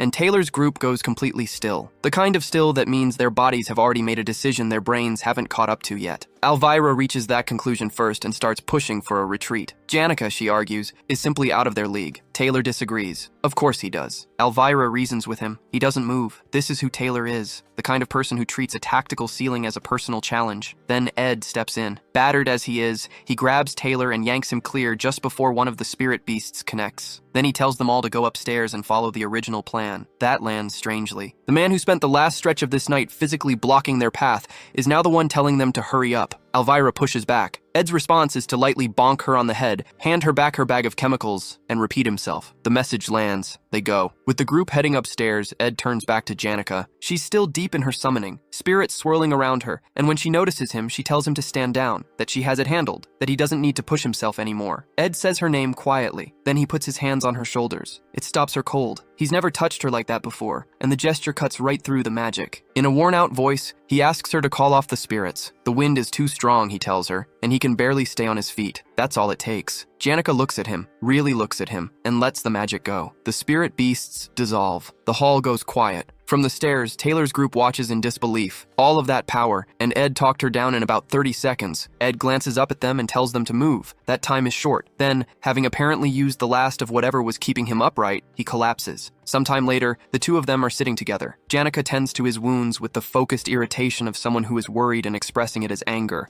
directing most of it at Taylor's group for the state Ed is in. Ed, for his part, floats the idea of getting revenge on them next time they meet. This does not help Janica's stress levels. She makes him promise not to get hurt again. He thanks her, genuinely, and means it. He's satisfied. Things didn't go cleanly, but the task is done. He gets up to head back to his camp, and then Janica stops him. She mentions something she noticed earlier, a large carriage parked near the garden decorated with a golden crown. Ed goes still. He knows that symbol. It belongs to the Golden King, head of the Merchant Association's elite, and the man who raised Lortel. The problem is that in the game, the Golden King doesn't show up until Act 2, as a minor antagonist who eventually gets taken down by Lortel herself. He has no business being here right now. Ed doesn't have an explanation for it, just the uncomfortable sense that the story is no longer running on the schedule he memorized. Up on the 5th floor of Ophilus Hall, Lortel stands at a wide window, expression unreadable. Alice, the hall's chief maid, stands beside her. Alice has been here since she was 15, worked her way up from nothing to running the entire operation, and Lortel, recognizing exactly what that kind of competence is worth, paid handsomely to secure her loyalty. Now Lortel is talking about Ed. She describes him as cold, someone who heard her out and turned away without a second thought. She frames it less as a complaint and more as a confirmation of something she already believed, that people in her experience tend to disappoint. The gold is handed over without ceremony. Lortel frames it as gratitude, but what she's really buying is confirmation that Alice sees the world the same way she does. Someone who trades values for coin, a kindred spirit, in Lortel's estimation. Her mind drifts briefly to where that worldview was forged. The slums, daily survival, betrayal as background noise. It's the lens through which she reads everyone, and it's the lens that shaped her into what she is now, a hidden villain working from the inside. Her current move is to funnel Berserker defense magic to Willen's group on the 4th floor and let Ophilus Hall tear itself apart, students included. Confident the pieces are in place, she walks with Alice toward the storage room. As far as Lortel is concerned, the loyalty is locked in. Then Alice draws her sword and puts it at Lortel's throat. Her aura drops like a weight on the room. She makes herself clear, she is nothing like Lortel. The words land harder than the blade. For someone who has spent her entire life reading people and pricing them accordingly, this is a failure she didn't see coming. The solitude of that hits her all at once. She doesn't move. Can't, really. Meanwhile, Taylor's team is having a considerably more active afternoon. Floor by floor, they work through it. calming Clebius, taking down the maid bosses, managing each crisis as it comes. The first floor is rough. After that, things find a rhythm, until the fourth floor. Willen is already gone by the time they arrive. The defensive magic runes have taken hold, and his body is running on unstable energy he can't control. He's holding a crystal ball that has become genuinely dangerous, and he knows it. He's calling for help, but the magic isn't interested in his feelings about it. The students hear the chaos, assume the building is coming down, and flood into the hallways. Whatever organized shape the protest had is gone. Taylor's group doesn't hesitate. Taylor absorbs Willen's blast directly, buying time for the others to get the students out. Once the floors are clear, they turn back to Willen, who has not gotten better in the interim. His attacks are escalating. Elvira runs the numbers and concludes that magic isn't going to cut it here. She produces an anglerweed reagent, something that can dull magical output, and lays out the plan. They have to knock Willen out the old-fashioned way. Taylor takes point. Elvira buys him an opening by throwing Clebius, yes, throwing him, forward as a distraction, and the group moves in, cutting angles through Willen's wild swings. Taylor gets close enough. Then the runes go critical. Willen lights up, and the explosion that follows shakes the entire hall. Outside in the garden, Ed and Janica watch the smoke rise. Janica is focused on Ed's injuries. He tells her most of the blood isn't his, which is technically reassuring, and also not the point she was making. But Ed isn't thinking about the explosion. He's thinking about the carriage parked outside the hall, the one belonging to the Golden King's elite of the Merchant Association. The Golden King is Lortel's adoptive father, and more importantly, he's a character who has no business being here. In the game, he's a fake antagonist who doesn't show up until Act 2, and even then, he's eventually put down by Lortel herself. His presence now, quiet and unannounced, means something. Ed watches the carriage and starts working out what catches Ed's attention next makes the picture worse. Shenny, one of the maids of Ophalos Hall and a subordinate of Alice, is standing by the carriage, waiting for the Golden King. That shouldn't be happening. Alice is someone Lortel spent considerable effort winning over, and Shenny is one of her trusted maids. Seeing her here with the elite suggests the loyalty Alice pledged to Lortel wasn't as solid as it looked. The crack becomes a fracture in Ed's mind. Shenny's presence points to one conclusion. Alice has betrayed Lortel, and the stakes of that betrayal are immediate. Lortel is essential to the game's later acts. Lose her now, and the whole story collapses with her. If the Golden King gets inside, gains access to the sealed Book of Grimoire, and takes control of Ophalos Hall, there's no recovering the original storyline. Ed decides he needs to get ahead of this, taking on Lortel's role himself and keeping the Golden King from walking through that door. What Ed doesn't know yet is how this unraveled in the first place. Before the protest even began, Alice had already made her move, quietly writing a letter to the elite merchant king. In it, she laid out everything. That the Golden King is Lortel's adoptive father, that he's the man who had Lortel's biological father killed. That Lortel has been carefully maneuvering the business magnates and directors of the elite merchantry to dismantle him from the inside. She even included Lortel's plan to acquire or sabotage the sage's sealed grimoire, a calculated strike designed to blindside him and strip him of his position. Then Alice closed the letter with a demand, more money than Lortel was paying her, in exchange for switching sides entirely. Now she stands with her sword at Lortel's neck, waiting for the Golden King to arrive and collect. Lortel, for all her composure, is shaken. She pushes back at Alice, reminding her that they both wanted the same thing, revenge against the Golden King. Alice doesn't argue the point. She just sighs, apologizes, and tells Lortel something that lands harder than any accusation, that Lortel, Alice, and the Golden King are all cut from the same cloth. Ambition, survival, no real difference between them. Lortel has no answer for that. Then the door explodes open. Taylor and his group storm in, dragging a restrained and defeated Willen behind them. They're roughed up, but they made it. Elvira reads the room fast. Alice has to be the one behind everything, since only she could have supplied Willen with the defensive magic runes. Lortel sees her opening. She collapses to the floor, as dramatically as the moment allows. Taylor's group rushes to her, concern overriding everything else. She hides her tears, plays helpless, and then without a word gets up and runs, straight to her room. Her mind is already moving. The shock of seeing the Golden King here in person hits her the moment she processes it. The man who operated entirely from the shadows has walked into Ophalos Hall himself. But Lortel doesn't let the shock sit for long. His presence is actually useful. The large-scale tampering with the Merchant Association's account books, the damage from the chaos, she can pin all of it on him. His downfall is right there, if she moves fast enough. Her room has a carrier pigeon. The pigeon carries a message to the Merchant Association's officials. The message exposes the Golden King's crimes. After that, she finds somewhere in the hall to stay out of reach and lets the pieces fall. The plan is clean. She just needs to execute it. Alice's betrayal stings, genuinely. But Lortel has been hurt by people before, and she knows how to redirect that pain into something useful. She wipes her face and moves. At the same time, the Golden King enters the hall with his guards, unhurried and composed. He spots a student near the entrance and calmly tells them to get out for their own safety. The student doesn't move. He informs the elite that no one is permitted inside the hall. Safety protocols. The elite looks puzzled, maybe a little amused. Then he gets a better look at who he's dealing with. It's Ed, planted at the foot of the stairs like he was built there, with no badge, no authority, and no intention of stepping aside. The elite keeps his composure and asks, reasonably enough, whether Ed has any official standing to be enforcing anything. Ed tells him he's acting on his own judgment, which is either very brave or very stupid, depending on how the next few minutes go. Ed runs the math in his head. 3 people actually understand what's happening in this hall right now. Lortel, who wants the elite gone for what he did to her childhood. The elite himself, who's here for the sage's sealed grimoire. And Alice, the chief maid, who just burned Lortel's trust to the ground and made herself the villain of this act. Ed's already handed Alice off. Taylor and his group can deal with her. His job is this staircase. The elite tries a softer angle, saying he just needs to speak with the academy about the chaos. Ed doesn't move. That patience starts to wear thin. The elite activates his aura and cuts to the real question. Is Ed taking Lortel's side? 10 minutes earlier, Ed and Janica were at Jix's room. Most of the building had already cleared out. Jix was doing exercises, calmly, while everything around him was falling apart. When they asked why he hadn't evacuated, he said he preferred to stay out of it and stick to his routine. Fair enough. Then he looked at Ed and Janica together and asked if they were dating. Janica shut that down immediately and loudly, then immediately worried she'd made it awkward. Ed quietly let Jix know he'd put his foot in it. Jix apologized. Once the air cleared, Jix asked what they actually wanted, especially given that they'd shown up uninvited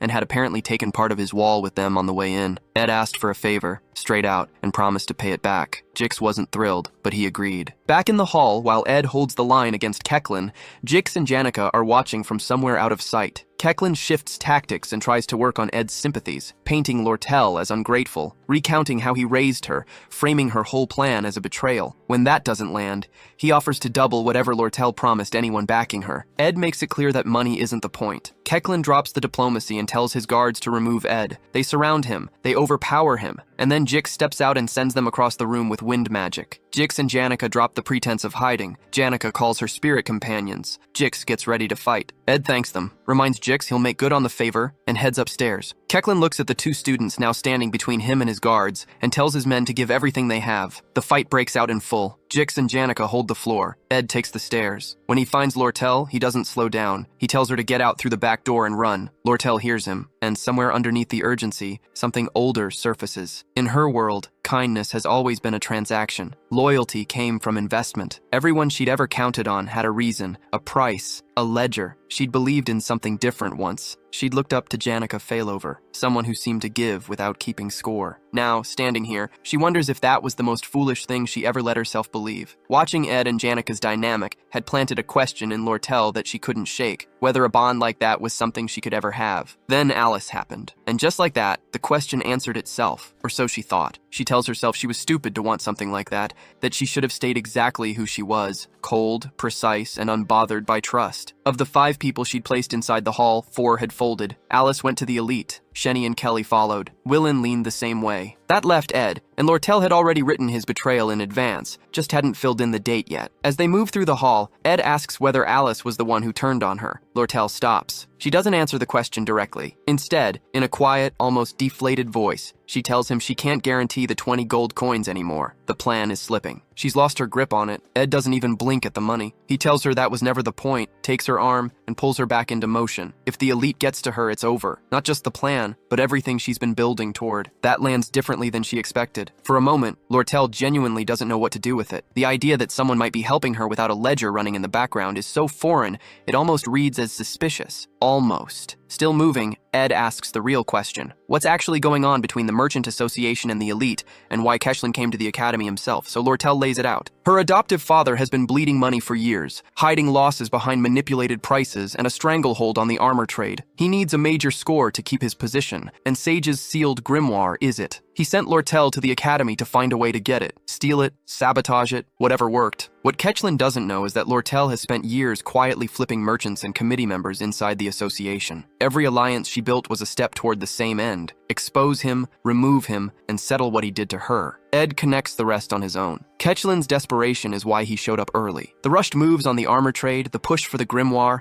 he's overextended and that makes him vulnerable. And Lortel's plan to burn Ophalos Hall wasn't random chaos. It was a pressure play, designed to tilt the grimoire negotiations toward the elite and draw Ketchlin out of headquarters. With him gone, her allies inside the association can move to transfer the rights of sale to her. The whole thing is a trap, and he walked into it ahead of schedule. Lortel confirms it and adds one more piece. She has a carrier pigeon ready to send the signal, but her father isn't entirely blind to the possibility of being played. He's expecting her to get caught, and he plans to use that to flush out the traitors in his ranks. The window is narrow. When they reach her room, Ed shifts into logistics. He walks her through exactly how to get out, the horsemen in the quarters, the route to the Arkan Mountains, where to ditch the carriage to throw off the elite's guards, and where to lie low after. His place in the forest, 3 days, no contact. He'll handle the message to her allies himself, from her room. He spots someone watching the back door and tells her to hold. Then he turns, puts his hands on her shoulders, and makes sure she's actually hearing him. Stay hidden. Don't be seen. Wait. Lortel is watching him the whole time. The steadiness of it, the lack of panic, and something in her quietly shifts. When Ed notices she's gone still, she asks him, in a voice that's softer than she probably intended, why he's doing all of this for her. He tells her there's no reason. He just feels like he should. It's the most disarming answer he could have given, because it's the one she has no framework for. Ed walks out and leaves her with that. Alone in her room, Lortel sits with the silence, and then notices something. A sound, steady and loud, coming from inside her own chest. It's her heartbeat, and it's not slowing down. No one had ever helped her like that before. No angle, no debt, no expectation, just help. The feeling is so foreign she doesn't quite know what to do with it. Across the hall, things are considerably less quiet. Taylor's group is locked in a full fight with Alice, the chief maid, who isn't going down easy. She pulls every rune in the hall under her control and turns their magic into weapons. Impressive, but not impressive enough. Taylor is the hero of failed swordsmen of Sylvania, and that title means something. Alice never really had a chance. Back at the rear door, Ed finds Shenny waiting. She doesn't hesitate. Sword out, moving fast, going straight for his leg. Ed sidesteps it. He already knows how she fights. He's played this game. He traps her blade underfoot, catches her hands before she can reach her knives, and strips her of both. Shenny shifts tactics. She and her twin Kelly share a birth star, and with it, a low-level telekinesis. Blades and objects start flying at Ed from every direction. Some of them connect, but her magic is rough and uncontrolled, so the damage is shallow. Ed pulls the blades out, closes the distance, and pins her face down with his knee on her back. That's when she starts crying. She can't fail Alice, she says. And then she tells Ed why. Alice took in orphans, saved lives, saved Shenny. It's a real story, and a sad one. Ed listens. Then he tells her plainly that Alice is going to lose anyway. The explosion from Taylor's slash-element attack settles the argument. The whole floor shakes. Shenny screams, and then goes still, out cold from the shock of it. Ed doesn't linger on the tragedy. He drags Shenny inside,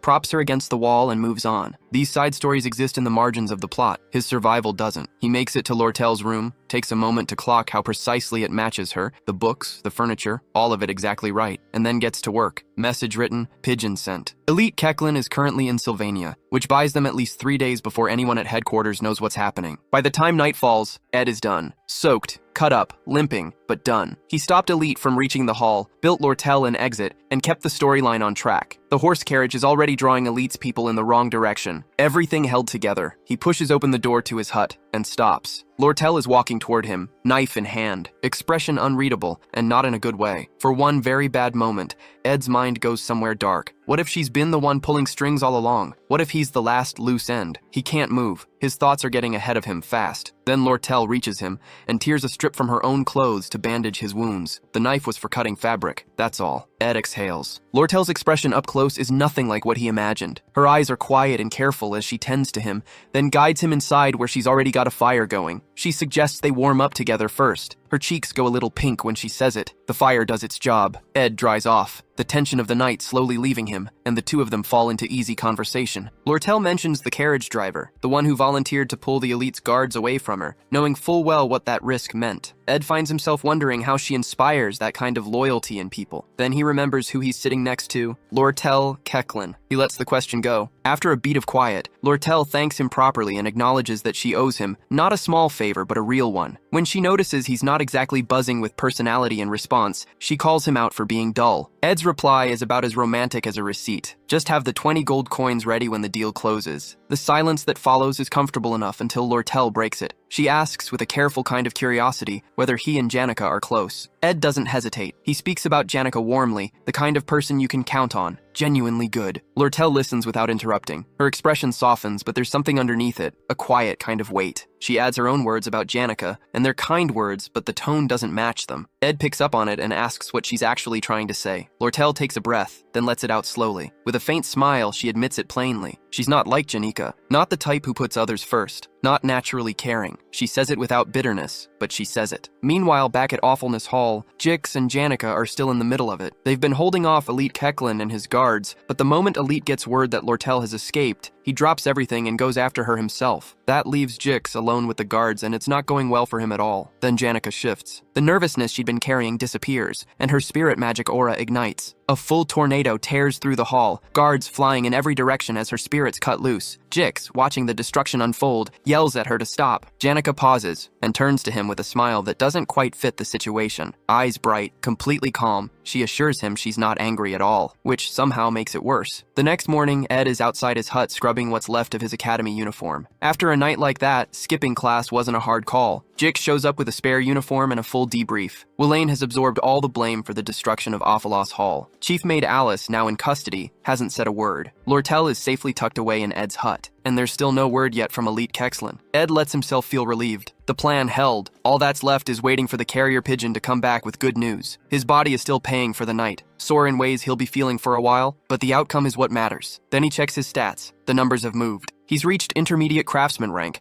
and with it comes a new tier of abilities. He zeroes in on Spirit Formula Infusion, a skill that bridges spirit sorcery and magic engineering, letting him form contracts with spirits and build weapons, artifacts, tools, the kind of versatility that changes what he can do going forward. He starts thinking through the possibilities immediately. Later that day, Janica shows up. Ed is outside getting some movement in when she arrives and settles beside him. He asks why she's not in class. She says she needed air, tired, wanted a break, came to the woods. Ed asks more carefully whether she got hurt because of him. She shakes her head and tells him she's fine. Then, with a small frown, she asks about Lortel. Ed tells her Lortel is resting inside. Janica takes that in, keeps her expression neutral, and does a decent job of hiding the fact that she's not entirely thrilled about it. Inside the hut, Lortel exhales. The Awfulness Hall incident is behind her. For now, at least she can breathe, but the relief doesn't last long. Lortel still has one more move to make. She needs to convince the chief maid, Alice, to help set up negotiations for Sage's sealed grimoire. For now, all she can do is wait on a reply from the elite merchant's headquarters. Waiting turns out to be its own problem. Sitting in Ed's hut, Lortel starts noticing things she hadn't before. How easy it is to breathe around him. How little he asks for in return for his trust. Something about that gets to her. She blushes, and for someone who has spent her whole life measuring everything in gold,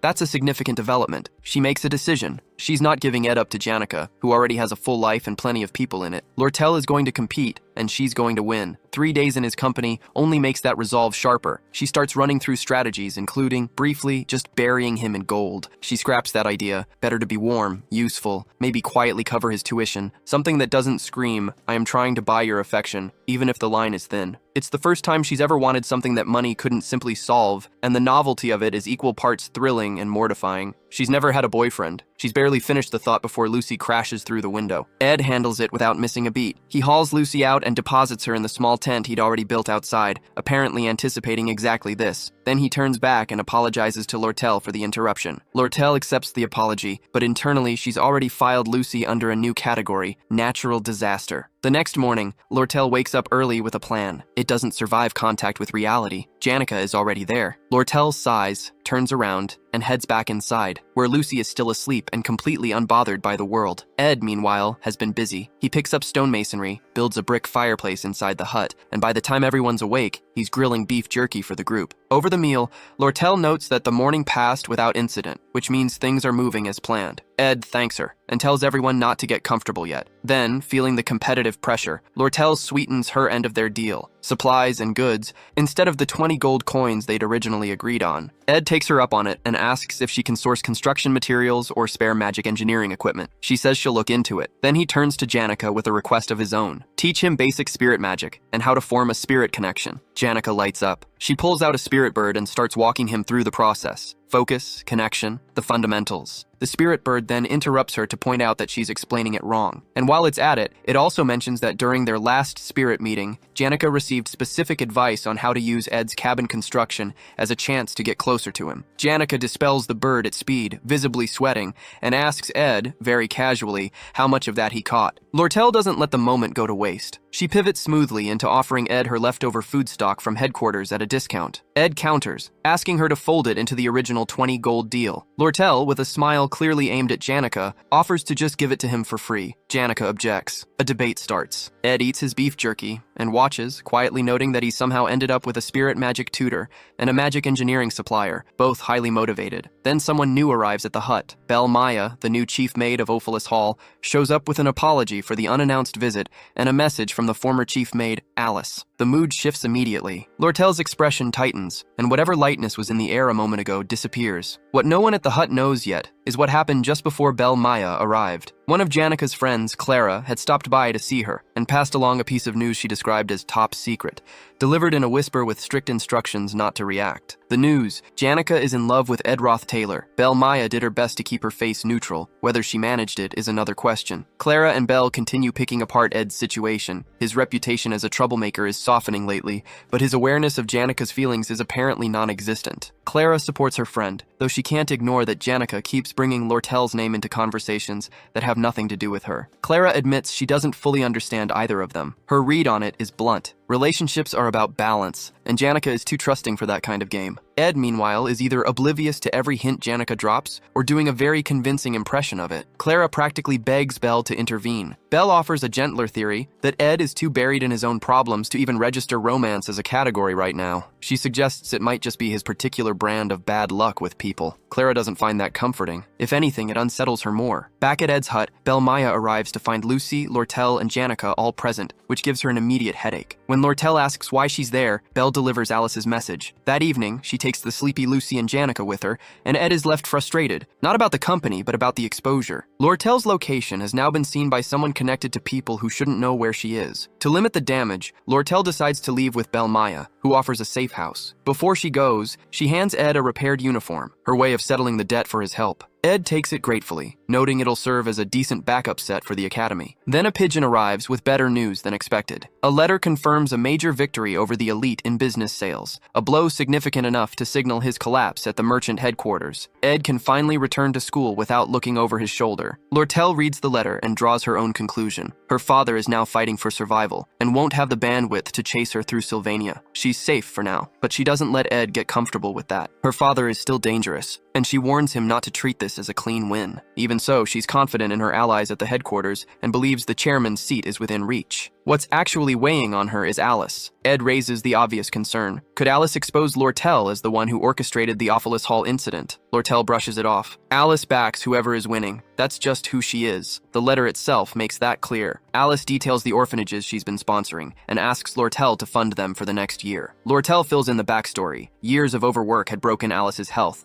and the academy offered nothing. Faced with responsibilities she could no longer carry, including the orphanage, Alice made a calculated move during the Ophalis Hall incident and switched sides for money and support. It looked like betrayal. Lortel understands why she did it. Still, reading between the lines, Lortel's conclusion is simple. Alice is backing her because she thinks she'll win. In the merchant world, that's not loyalty, it's arithmetic. Lortel will keep Alice close, but the trust they had before is gone. As she wraps things up, Lortel reminds Ed to stop by the Merchant Association branch to finalize their supply delivery contract. Ed hands her a fire torch for the walk. She takes it, then pauses, just standing there, looking at him. When he asks what she's waiting for, she remarks on how tall he is. She mentions almost casually that she tends to make risky moves when she wants to win. Then she steps in, reaches up, and straightens his tie. She tells him he looks good in the new uniform, and before he can respond, she grabs the tie, pulls him down, and kisses him. Afterward, she teases him about the raspberries they'd eaten earlier, claims she can taste them again. She laughs, clearly delighted with herself. Ed, stone-faced, tells her to stay within her limits.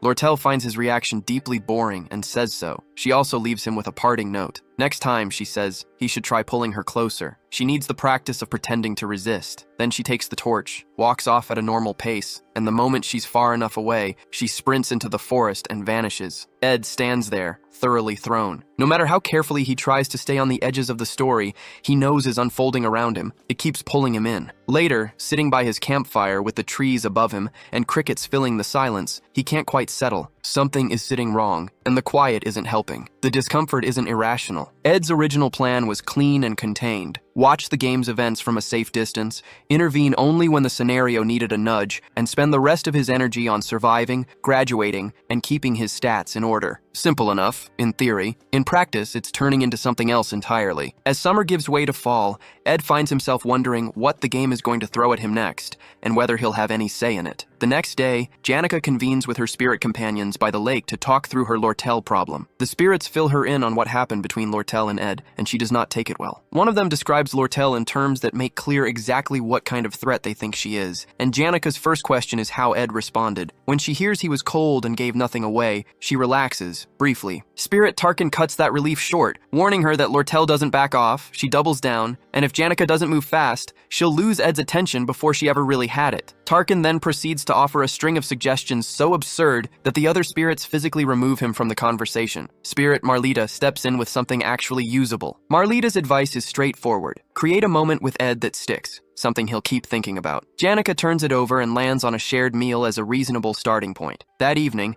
Ed tests out a new recipe on Lucy. She takes one bite and makes her feelings immediately known. Ed doesn't argue. He just writes down what went wrong and decides his cooking ambitions can wait until he has better ingredients to work with. The failure still earns him something, though. A stat upgrade, pushing his craftsmanship to intermediate level. It's a reminder of how much his core stats shape everything else he does. He makes a note to develop them more evenly. The problem is time. Between classes, survival training, and tracking the game's scenario, there isn't much of it left over. He checks in on the key players. Taylor's combat skills are coming along. Isla is still in Taylor's corner. Princess Fina appears to be on course. The collision between Fina and Lortel is getting closer, and Ed knows it. He also knows Clarice won't show up until next year, so she's not his problem yet. And while Elite's early exit introduces some unpredictability around Lortel, Ed is confident it won't stop her from going after the Sage's sealed grimoire. When the Academy Day ends, Ed pauses outside and looks back at the main building. Act 2's final boss is about to surface, which means the faculty building needs to be on his radar now. Inside the Academy, someone else is also putting pieces together. A letter arrives identifying the person behind the Ophilis Hall incident, and it lands in the hands of Professor Glast. Glast is in his office when his assistant, Claire Elfin, tries to earn some goodwill by complimenting his instincts for suspecting foul play in the first place. He doesn't bite. He sets down his glasses, and whatever warmth Claire was hoping for doesn't materialize. He tells her to retrieve the divine science thesis he'd already asked for, and the sharpness in his tone sends her out the door at speed. Over at the Ophilis Hall faculty building, Claire collects the incident materials from Annis and starts going through the student files connected to the case. 3 names stand out: Ed Roth, Taylor, Jix, and Janica. Most of the files read clearly enough. Ed's doesn't. Something about his record, his reputation, the gaps in it, leaves Claire with questions she can't quite set aside. That evening, Ed stops by the Sylvania Merchant Association branch to pick up the supplies he ordered under his contract with Lortel. Lortel greets him with a playful apology for conveniently forgetting the contract terms, a transparent excuse to get him through the door again. She sets out tea and snacks and invites him to stay. She mentions his equipment is waiting at the counter whenever he's ready to leave, then pivots to showing off what she's wearing for an important meeting, clearly fishing for a reaction. Ed's response is to ask what the meeting is actually about. Lortel took his indifference in stride. When the conversation turned to his cabin, she pointed out he'd probably need furniture, but Ed noted that her company's prices were well out of his range. She agreed she couldn't just hand things out for free, merchant ethics and all that. Then she used her magic to snap a chair leg clean off, declared it damaged goods, and mentioned she'd be throwing it away tomorrow. Purely coincidentally, someone with crafting skills could probably fix it up. Ed thanked her for the broken chair with the same flat composure he brought to everything. Lortel found that endlessly entertaining. She moved closer, perched on the nearby table, and asked him directly, did he not see her as a woman? She wasn't helping him out of the goodness of her heart, she admitted. She had her own reasons, and she had no intention of disappearing until she got what she came for. Ed's response was simple, as he wasn't looking for answers from her, and he had no interest in fighting battles he already knew he'd lose. Lortel smiled at that, unfazed. She told him that someday, she wouldn't be the only one struggling to keep her feelings in check. Ed noticed something watching her. That smile never changed. Not when she was winning, not when she was cornered. He recognized it for what it was, a merchant's discipline. Never let your face tell the story your words won't. Over at the academy during recess, Janica took it upon herself to teach Ed how to connect with a spirit. She walked him through focusing his magic, then summoned a small fire spirit named Mug to demonstrate. Mug arrived with the energy of someone who had prepared a formal speech, promising to serve Ed with full dedication. Ed was visibly caught off guard. It brought back a memory. Back when he'd played the game as Ed, he'd once bonded with a spirit duck. They'd had a good run, easy and light, and eventually he'd let it go. Mug was clearly going to be a different kind of relationship. He asked Janica why Mug was so serious about all this. She laughed and explained that Mug was an excellent spirit. Strong energy efficiency, solid temperament, personally selected by a high-level spirit named Tarkin. Ed had asked for something capable, so she'd gone and found him the best option available. After a proper selection process, the bond was made official. Ed held Mug and immediately noticed the warmth. The spirit ran hot, practically a walking heat source. He checked the stats, and Janica cheerfully pointed out the best part. No firewood required. Seeing Ed genuinely pleased made Janica smile, even if he still looked like he hadn't slept properly in days. Before wrapping up, she offered to keep teaching him. More time together meant faster progress, she said. Then something shifted. Mid-sentence, her tone changed completely. She caught herself, remembered advice from her friend Clara about not getting too attached too quickly, and pivoted. Suddenly, she was very busy, actually, with a long line of students waiting for her time. Ed, reading the situation as a burden he'd created, apologized and offered to pay her for her help. That landed badly. Janica insisted she was helping him as a friend, not a client, and that bringing money into it was cold. Ed reasonably pointed out that she had been the one to mention compensation first. Janica realized she'd walked straight into that contradiction and had no clean way out. To her credit, she came clean. Her friend Clara had told her she was too generous and needed to practice saying no. Ed said Clara sounded right. It was a surprisingly smooth landing for an awkward moment. Janica left in good spirits, promising to see him at combat training and mentioning she'd bring a special accessory next time. Mug stayed with Ed, and he waved her off. Between Lortel's engineering knowledge and Janica's spirit, Ed finally had something resembling a real foundation, proper crafting skills, a fire that didn't need tending, and a setup that actually worked. For the first time in a while, things were starting to look livable. Late at night, Ed glances out his window and remembers he never checked his traps. He heads into the forest. He's not the only one out there. Claire Elfin has been quietly building a case, and her prime suspect is Ed. His family disowned him. He has no known ties to Ophelis Hall, and yet something about him doesn't add up. Reports keep placing him in the woods, so that's where she goes. She's moving carefully through the trees when she hears footsteps and ducks out of sight. What she sees stops her cold. A man hauling Lucy over one shoulder and dragging a dead deer with the other. No magic, just raw physical ability. That rules out Principal Obel immediately, and the moment she gets a clear look, Claire's suspicion locks into place.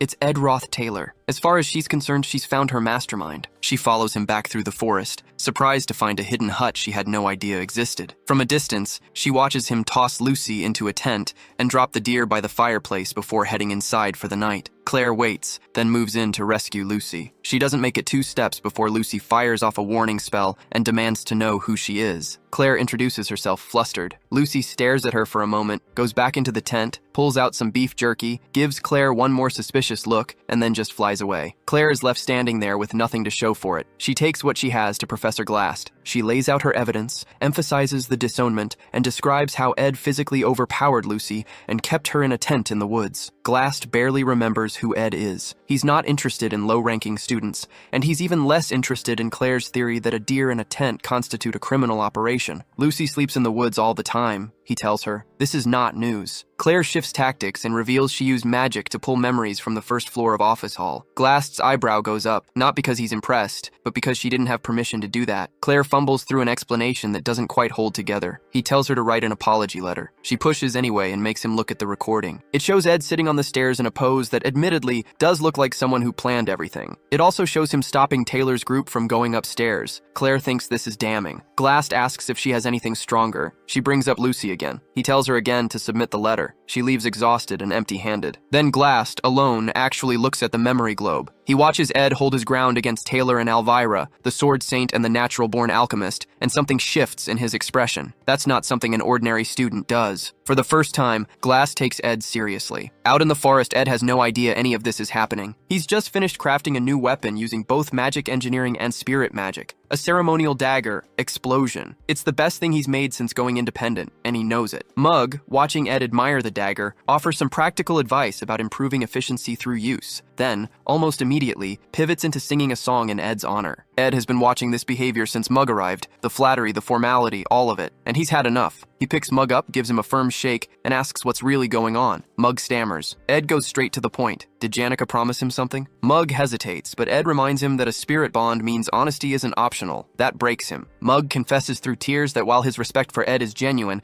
his real motive for taking the contract was far more practical. The refined magic around Janica lets him grow at twice the normal rate for a low-ranking spirit. Ed sighs and asks if there's anything else. There is. Mug admits he'd heard rumors about Ed's strict, authoritarian reputation at the academy and decided that constant flattery was the safest way to avoid his temper. It's not a great strategy, but it's an honest one. Ed hears him out and tells him he gets it. Wanting to grow stronger isn't something to be ashamed of. And with that, the matter is settled. They head back to the hut together, Mug perched on Ed's shoulder, chatting like they've known each other for years. Life at the hut has quietly improved. Ed chops wood, his stamina noticeably better than before, his storage stocked with meat and vegetables. He's not sleeping outside hungry anymore. With the basics handled, he pushes harder on his studies, cutting sleep, drilling information, forcing himself to absorb it faster. It catches up with him. He passes out. He wakes up to find Janica standing over him, telling him he needs to take better care of himself. The concern is real, and Ed takes it seriously, partly because of her, and partly because of 3 letters waiting for him. The first is from the academy, the second is from the merchantry, the third is the one that matters. Ed recognizes immediately that this letter could determine the entire direction of Act 2. In the original game, Act 2's central event was a negotiation over the Sage's sealed grimoire, a tug of war between the Academy Student Association and the merchantry. But the fall of the elite has reshuffled things.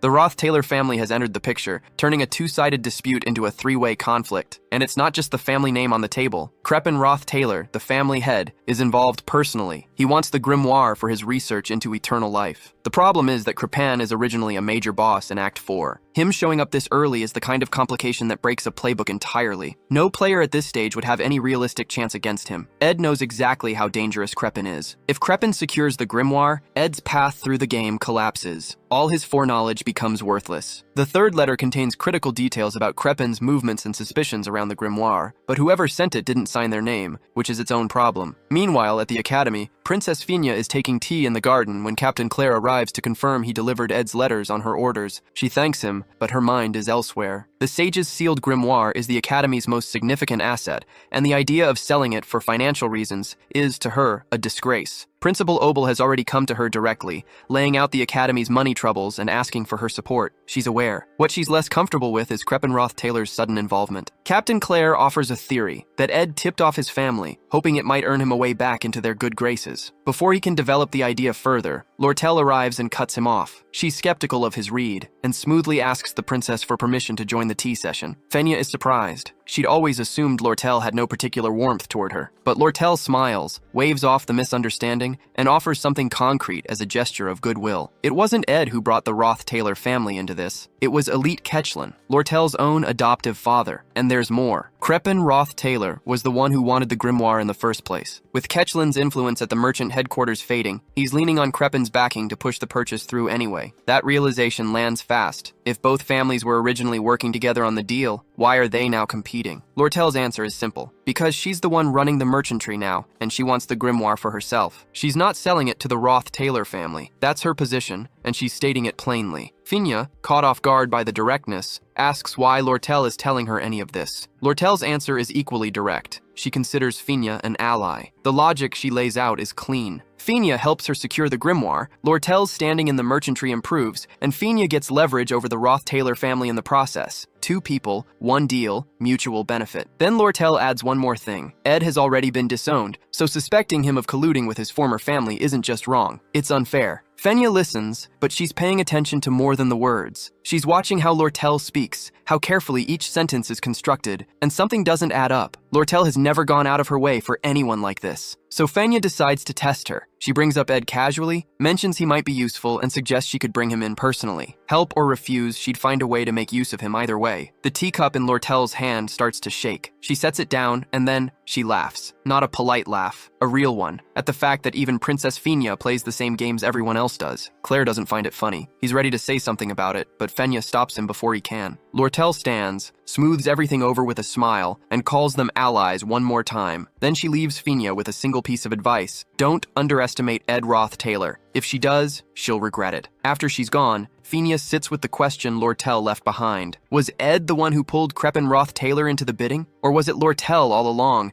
engineering the whole thing from a position she never lets anyone see clearly? Watching her walk away, Fenya realizes she doesn't know, and that's not a feeling she's used to. Back at the merchantry branch, Lortel finds Ed with Janica. She'd brought rosemary tea for two. Janica gets a glass of cold water, and Lortel makes it clear that's not an oversight. She's a merchant, not a host. Janica finds this hilarious. Ed, exhausted, quietly trades his tea for the water and gives Janica his cup, which makes Janica happy, and Lortel visibly less so. Then Lortel brings out the magic engineering equipment she'd promised Ed. Janica's reaction is immediate. She calls it a violation of merchant ethics, handing over brand new equipment for free. Lortel points out the defects. Janica doesn't buy it. The argument goes in circles, with Lortel perfectly composed and Janica getting more irritated by the second. Ed tries to pump the brakes. He tells Lortel he can't keep accepting things he hasn't paid for. This is already the fourth time. Lortel dismisses it entirely. He's her customer. Contracts can be renewed. It's fine. Janica, watching this, tells Ed to settle his debts and walk away before Lortel has him wrapped around a payment plan he'll never escape. Lortel tells her to stay out of it. The two of them go back and forth, both clearly more interested in Ed's attention than in winning the argument. Ed, meanwhile, stops hearing any of it. A strange lightness moves through him, the kind that comes when his body has simply had enough. His mind is still running, still turning over the grimoire problem,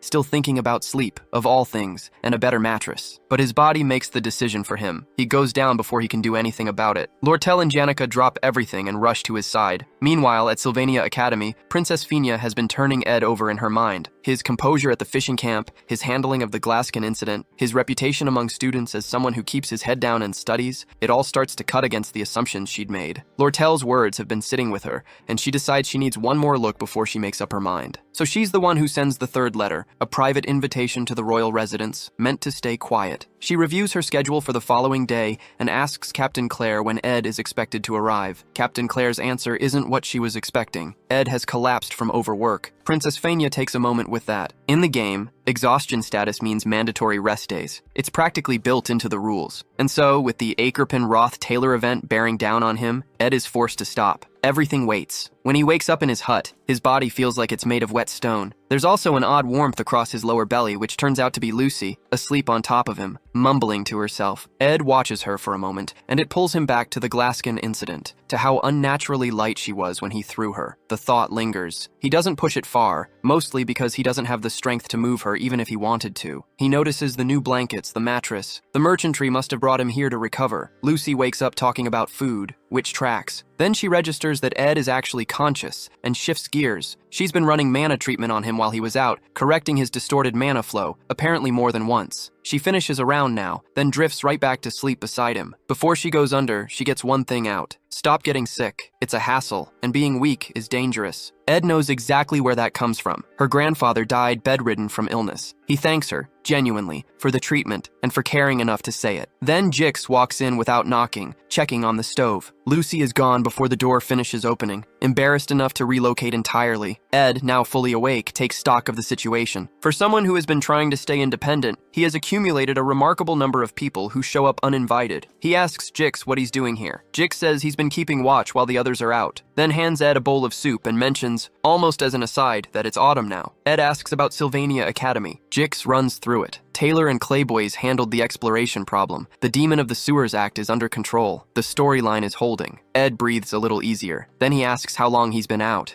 10 days. The Sage's sealed grimoire event has already started. And before Ed can fully process that, Jix adds one more thing. Lortel had no choice but to leave for an important negotiation while he was unconscious. Ed is on his feet immediately, telling Jix to get a message to Lortel right now. At Sylvania Academy, the bidding war is already underway. The players are in the room. Princess Fenya Clowell for the Student Association, Lortel for the Elite Merchantry, and a third party no one in the original storyline put there. He enters with the kind of presence that makes a room recalibrate. Crepin Roth Taylor, patriarch of the family, in the flesh. At the luncheon, the principals take each other's measure before the real contest begins. Crepin greets Princess Fenya with warmth, apologizes graciously for his family member Ed Roth Taylor's past behavior, and makes clear that Ed's conduct doesn't represent the Roth Taylor name. Fenya responds politely, but she's watching him closely. He reads as noble, measured, even compassionate, his every gesture calibrated to project respect. Her judgmental ability tells her something else entirely. Crepin is not a good man. He turns to Lortel next, confirming she's there on behalf of the elite merchantry. Lortel stands, introduces herself, and plays it exactly right. Respectful, composed, giving nothing away she doesn't intend to. Crepin probes with careful words. Lortel answers with careful ones of her own. Lortel keeps it simple. Profit is the only thing she's after. With that, the bidding begins. Each participant writes down a single number, no back and forth, no second chances. The academy is quietly drowning in financial trouble, so they've kept this whole affair discreet. Vice Principal Rachel running the auction, Princess Fenya the only royal in the room. Fenya watches the proceedings with more than casual interest. The sage's sealed grimoire isn't just expensive. It's the kind of item serious researchers would do a lot to get their hands on. She also knows exactly how these sealed bid auctions work. There's no price ceiling, which means the real advantage goes to whoever can guess what the other side is willing to pay. Lortel and Crepin sit across from each other, giving nothing away, each waiting for the other to flinch first. Rachel collects the bids and thanks them both. As she prepares to read the results, Fenya is already running the numbers. Lortel thinks in margins. The highest a comparable book has ever sold is around 8,100 Flen gold coins, so that's probably her ceiling. Go higher and the resale profit disappears. The worry is that Crepin only needs to clear that number by a little to walk away with the grimoire. Rachel stands and begins reading. Crepin's bid comes first, 8,500 Flen gold coins. Fenya isn't surprised. He didn't come here to flip rare books for a living. Then Rachel reads Lortel's number, 9,400 gold coins. The room goes quiet. Lortel didn't just win, she buried him. Crepin's composure finally cracks. He leaves without a word, his attendants trailing behind him, and the look on his face says everything. Lortel, for her part, slips off to a private room to finalize the transaction, calm as ever. Fenya is left standing there, genuinely confused. Lortel spent well past any rational profit margin. That doesn't fit the woman who just spent 10 minutes explaining how much she loves money. Then Fenya thinks back to their tea, the offer to become allies. It clicks. Lortel wasn't buying the grimoire. She was making sure Crepin didn't get it, but Fenya can't quite accept that Lortel did this out of principle. Someone put her up to it. Someone with enough influence to make a merchant absorb a bad deal without blinking. That question is still turning in her mind when something else surfaces. Lortel had mentioned Ed's connection to the Roth Taylor family, and suddenly Fenya sees it. Ed had been quietly working against his own family this whole time, pushing himself so hard he collapsed. She was the one who pushed for his disownment. The guilt hits fast and hard, though for Ed, that particular disaster may have done him more good than harm. The forest sharpened him in ways the Academy never would have. Back in her quarters, Lortel turns the grimoire over in her hands and does the math. The loss comes out to about 900 gold coins. Not nothing, but not ruinous either. And she knows perfectly well she didn't do it for the margin. Ed asked, and she didn't hesitate. Now she has something he owes her, and she intends to collect. She stretches out and lets herself enjoy the thought. 900 coins for leverage over Ed. As investments go, she's decided it's a bargain. At the campsite, Ed gets the news and visibly relaxes. Jix laughs, telling him he really missed something. Apparently, Lortel's reaction when Elka delivered the update was worth seeing. Ed smiles, but there's a small reservation underneath it. Lortel has a way of getting what she wants, and charm is usually her first tool. He just hopes it was enough this time. The win doesn't fully settle Ed's nerves. He's convinced Crepin Roth Taylor didn't enter that auction without a reason, and someone like Crepin doesn't walk away from something just because they lost a bid. Then Janica shows up at his hut, out of breath, and clearly relieved he's alive. She apologizes for the rumors spreading around the academy. Apparently, her visible distress over his condition had people talking. Ed waves it off, already knowing the story from Jix, which is exactly the wrong thing to say. Janica rounds on Jix immediately. The detail she didn't want shared, that she'd been running through the academy in tears, is now out, and the rumor mill had turned it into a full heartbreak narrative. She's furious enough to sick her spirit bear on Jix, who gets hauled off looking thoroughly sorry for himself. Jix manages a wave on the way out. Then Mug appears from Janica's hair, which is apparently where he'd been hiding, and he's a mess. He hadn't known how hard Ed was pushing himself, and finding out Ed collapsed under the weight of it hits him hard. He wants to hug Ed but holds back, worried about interfering with his mana, so he latches onto Janica instead and keeps apologizing. Ed finds the whole scene oddly grounding. Then Jix reappears, slightly roughed up, and delivers the number that actually lands. Ed was out for 10 days. Ed's first thought is his food stores. 10 days is more than enough time for everything to spoil, which means starting the gathering process from scratch. Before he can spiral into the logistics of it, Jix and Janica both offer to help. No hesitation. It brings something back to him, the memory of building that first shelter alone, sleeping in the forest with no one around. The contrast isn't lost on him. Janica watches him and notices how worn down he still looks. It pulls her back to a conversation she'd had earlier with her spirit friend Marilda, sitting under one of the forest's stranger trees. Marilda had framed the whole situation as a window of opportunity. Ed was vulnerable, Lortel was scheming, and Janica was running out of time to make a move. Her proposed solution? Dress like a countryside housewife. Janica tried the outfit on, looked uncertain, and Marilda told her it was fine with the confidence of someone who had fully committed to this plan. The coaching session continued from there, with Marilda laying out a step-by-step approach. But Janica kept hesitating, too cautious to commit to any of it, until Marilda finally snapped and asked her directly what she was actually planning to do once she got close to Ed. The answer she got back was not satisfying. Marilda's frustration boiled over into a full lecture. Ed was getting stronger, his rough patch wouldn't last forever, and if Janica waited for the perfect moment, she'd be waiting alone. That finally pushed Janica into action. She whispered her plan to Marilda, who considered it, and gave a reluctant nod. Good enough. That night, after a stew Janica made and a few hours of help from Jix and Janica both, Ed heads to bed. He's still running on empty, and rest is the only thing on his mind. Then the door opens. Janica stands in the doorway, voice soft, telling him he looks exhausted. Ed immediately clocks that she hasn't left, and that she's doing something deliberate with her expression. She walks in slowly, smiling at his question instead of answering it, and sits down beside him on the bed. What follows is less seduction and more emotional ambush. She tells him he needs to stop pretending he's fine, that exhaustion doesn't just live in the body, and she knows exactly how much he's been carrying. Then she says something that cuts through all of it, that when she needed someone,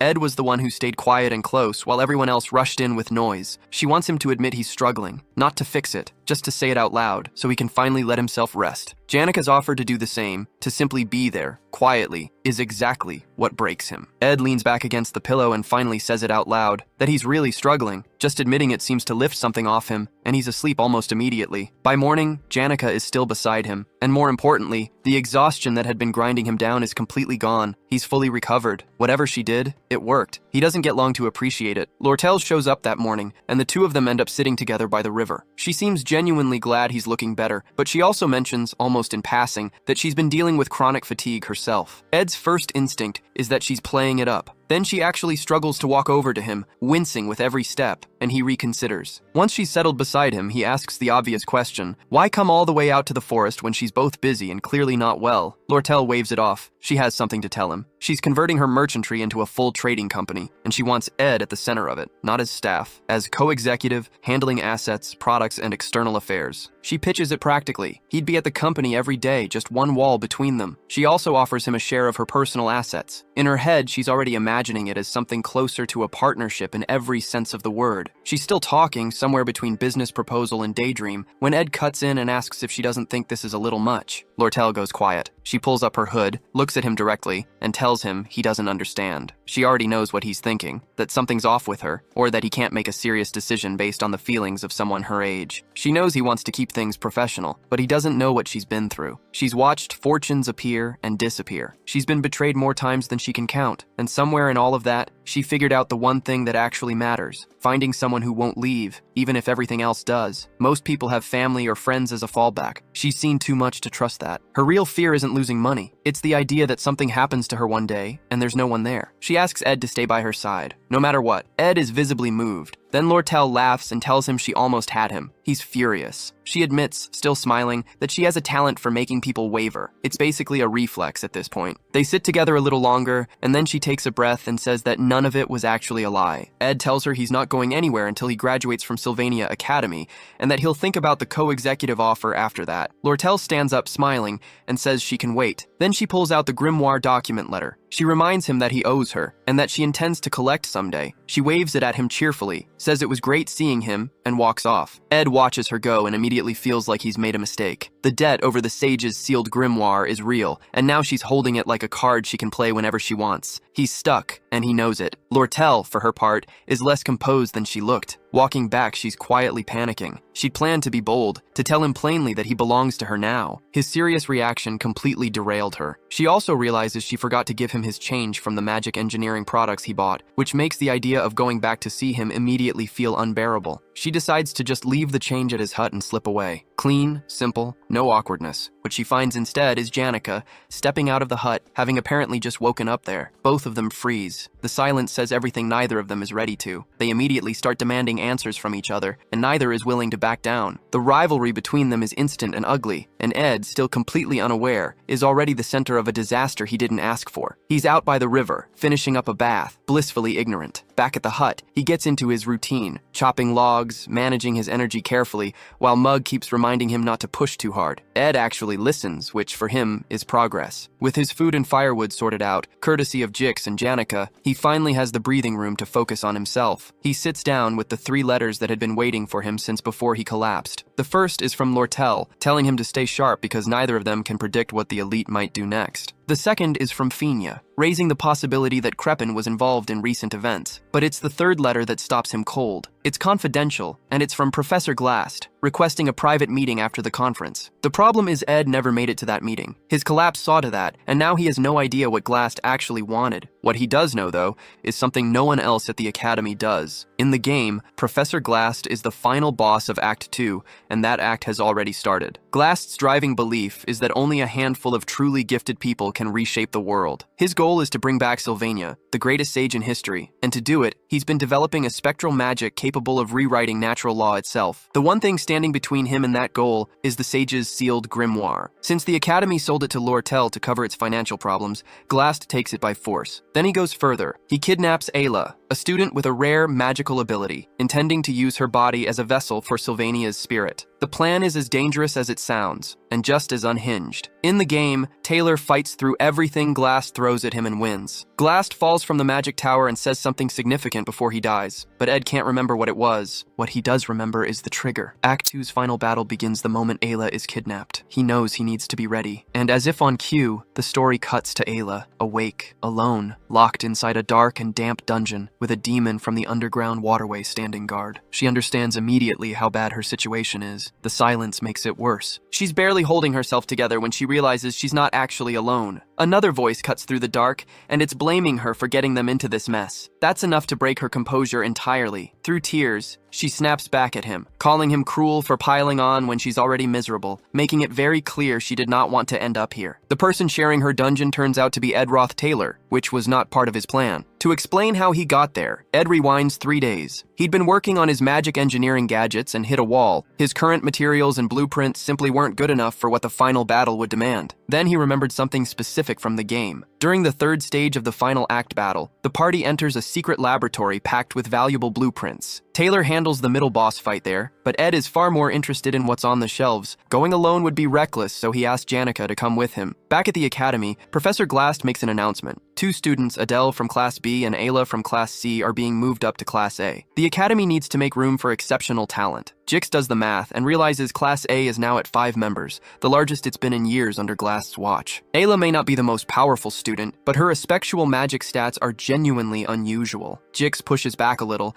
asking whether the class is purely merit-based. Glast doesn't take the question lightly. He tells Jix plainly that the fastest way to destroy someone's future is to flatter them about vague potential and then leave them without real support. It lands as both a lesson and a warning. For all his intensity, Glast's convictions about talent aren't abstract. They're personal. He has a daughter, Muri, and despite being an ordinary mage, he believed in her completely. That belief shaped everything about how he sees the world. Muri had something to prove. She took on a monster hunting mission before she was ready, and she didn't come back. That loss hollowed Glast out and rebuilt him into something harder. After her death, he threw himself into effectual magic research at Sylvania Academy, not to advance the field, but to resurrect Sylvania herself, the greatest mage who ever lived and the one who created magic in the first place. Grief has a way of turning into obsession, and Glast's version is ambitious, to say the least. At the end of class, Glast almost says something to Lortel, then stops, pulls back, and tells her they'll talk tomorrow instead. Lortel already knows what this is about. He's worried about Sage's sealed grimoire, which she's already bought, and she knows he wants to call it a disgrace, given how critical the grimoire is to magical research. She's not losing sleep over it. The passing ceremony and the official transfer are close enough that whatever he plans to say won't matter. Across campus, Ed is getting ready. The Sage's sealed grimoire connection ceremony is about to begin, which means the final battle of Act 2 is starting. His plan is straightforward. Shadow Taylor through phases 1 to 5 as he fights to rescue Ayla and collect whatever useful items get left behind. He's already mapped out his priorities, specifically 2 items from Phase 3, Glock's Eye and Delheim's Hourglass. Both are made from materials that are nearly impossible to source outside the late-game scenario, so grabbing them now would give him a serious edge going forward. To get Janica on board, he tells her he lost something in the underground waterway and wants her help finding it. He expects her to push back. Dark, cramped spaces aren't exactly inviting. Instead, she agrees without hesitation. Ed feels a small pang of guilt about that. He can tell she genuinely cares, and he's still lying to her face, but he needs her, so he moves on. Before he can leave, Assistant Professor Claire shows up with a message. Professor Glast wants to see him in his office. Ed has no idea why. His best guess is that it's a follow-up to a previous summons he missed when he passed out. He decides to go. He walks in and finds Ayla already there, which immediately puts him on edge. She goes defensive the moment she sees him, still not over the Ophalos Hall incident where he shot an arrow at her. Ed, meanwhile, is confused for a different reason entirely. Ayla is supposed to be kidnapped tomorrow. She should not be standing calmly in a professor's office right now. Something is off. Ed starts scanning the room, looking for anything that might explain the shift. He finds it on Glast's desk, a report written by Claire documenting her observations of Ed and her investigation into the Ophalos Hall incident. The picture snaps into focus. Glast knows what Ed can do, and he may have already worked out what Ed actually did. He's still processing that when the office door opens and Glast walks in. Ed's hand goes to his dagger before he even thinks about it. Ayla, startled, screams and bolts toward the professor. Then the situation flips entirely. Glast isn't the one who needs protecting. He's the final boss of Act 2 and he's done pretending otherwise. He traps Ayla in a time prison without breaking stride. Ed throws his dagger and calls on Mug to set off an explosion, a fast, reasonable response. Glast blocks it without much effort and actually compliments Ed on his speed and his ability to read the room so quickly. The compliment doesn't come with any mercy attached. From cover, Ed tries to negotiate. He offers to stay out of it entirely if Glast only needs Ayla. Glast isn't interested. He's already seen enough of Ed's capabilities to know he's a loose end, and he doesn't leave those. Ed runs the math. Even if he escapes now, Glast will keep coming, and that disrupts everything. But if he gets captured, there's a good chance he ends up exactly where he's been trying to go, the secret laboratory. He makes his call and surrenders. Glast looks at him and delivers his verdict. Ed is a product of effort, not talent. Capable, resourceful, but fundamentally limited in Glast's view. Looking at him, Glast sees echoes of his daughter. As Ed is locked into the time prison, Mug slips quietly out of his pocket and disappears from the office undetected. Mug makes it to the hut just as Janica is going about her afternoon, completely in the dark about what's happened to Ed. The story then pulls back to give us something quieter, the written memoirs of an old man who spent his life traveling the southern continents, chasing magical truths. Most of what he wrote circles back to one person, his late master Sylvania, one of the greatest mages of her time, gone far too soon. In his memory, she never aged. And for the rest of his life, he carried the quiet, impossible wish to see her face one more time, knowing full well that some things once lost stay lost. So instead of chasing what he couldn't have, he did the next best thing. He found a young apprentice and poured everything he knew into her. On his deathbed, he laid Sylvania's hat over his life's work. His final words in the book were a dedication to his apprentice, Lucy Marcel. In the game's story, that old man is Glocked, and he meets his end the way few characters do, not fighting it, not mourning it, but genuinely at peace with it. His apprentice Lucy, who calls him grandfather, has no choice but to let him go. The loss still cuts. Ed finds himself wondering whether that kind of wound ever really closes,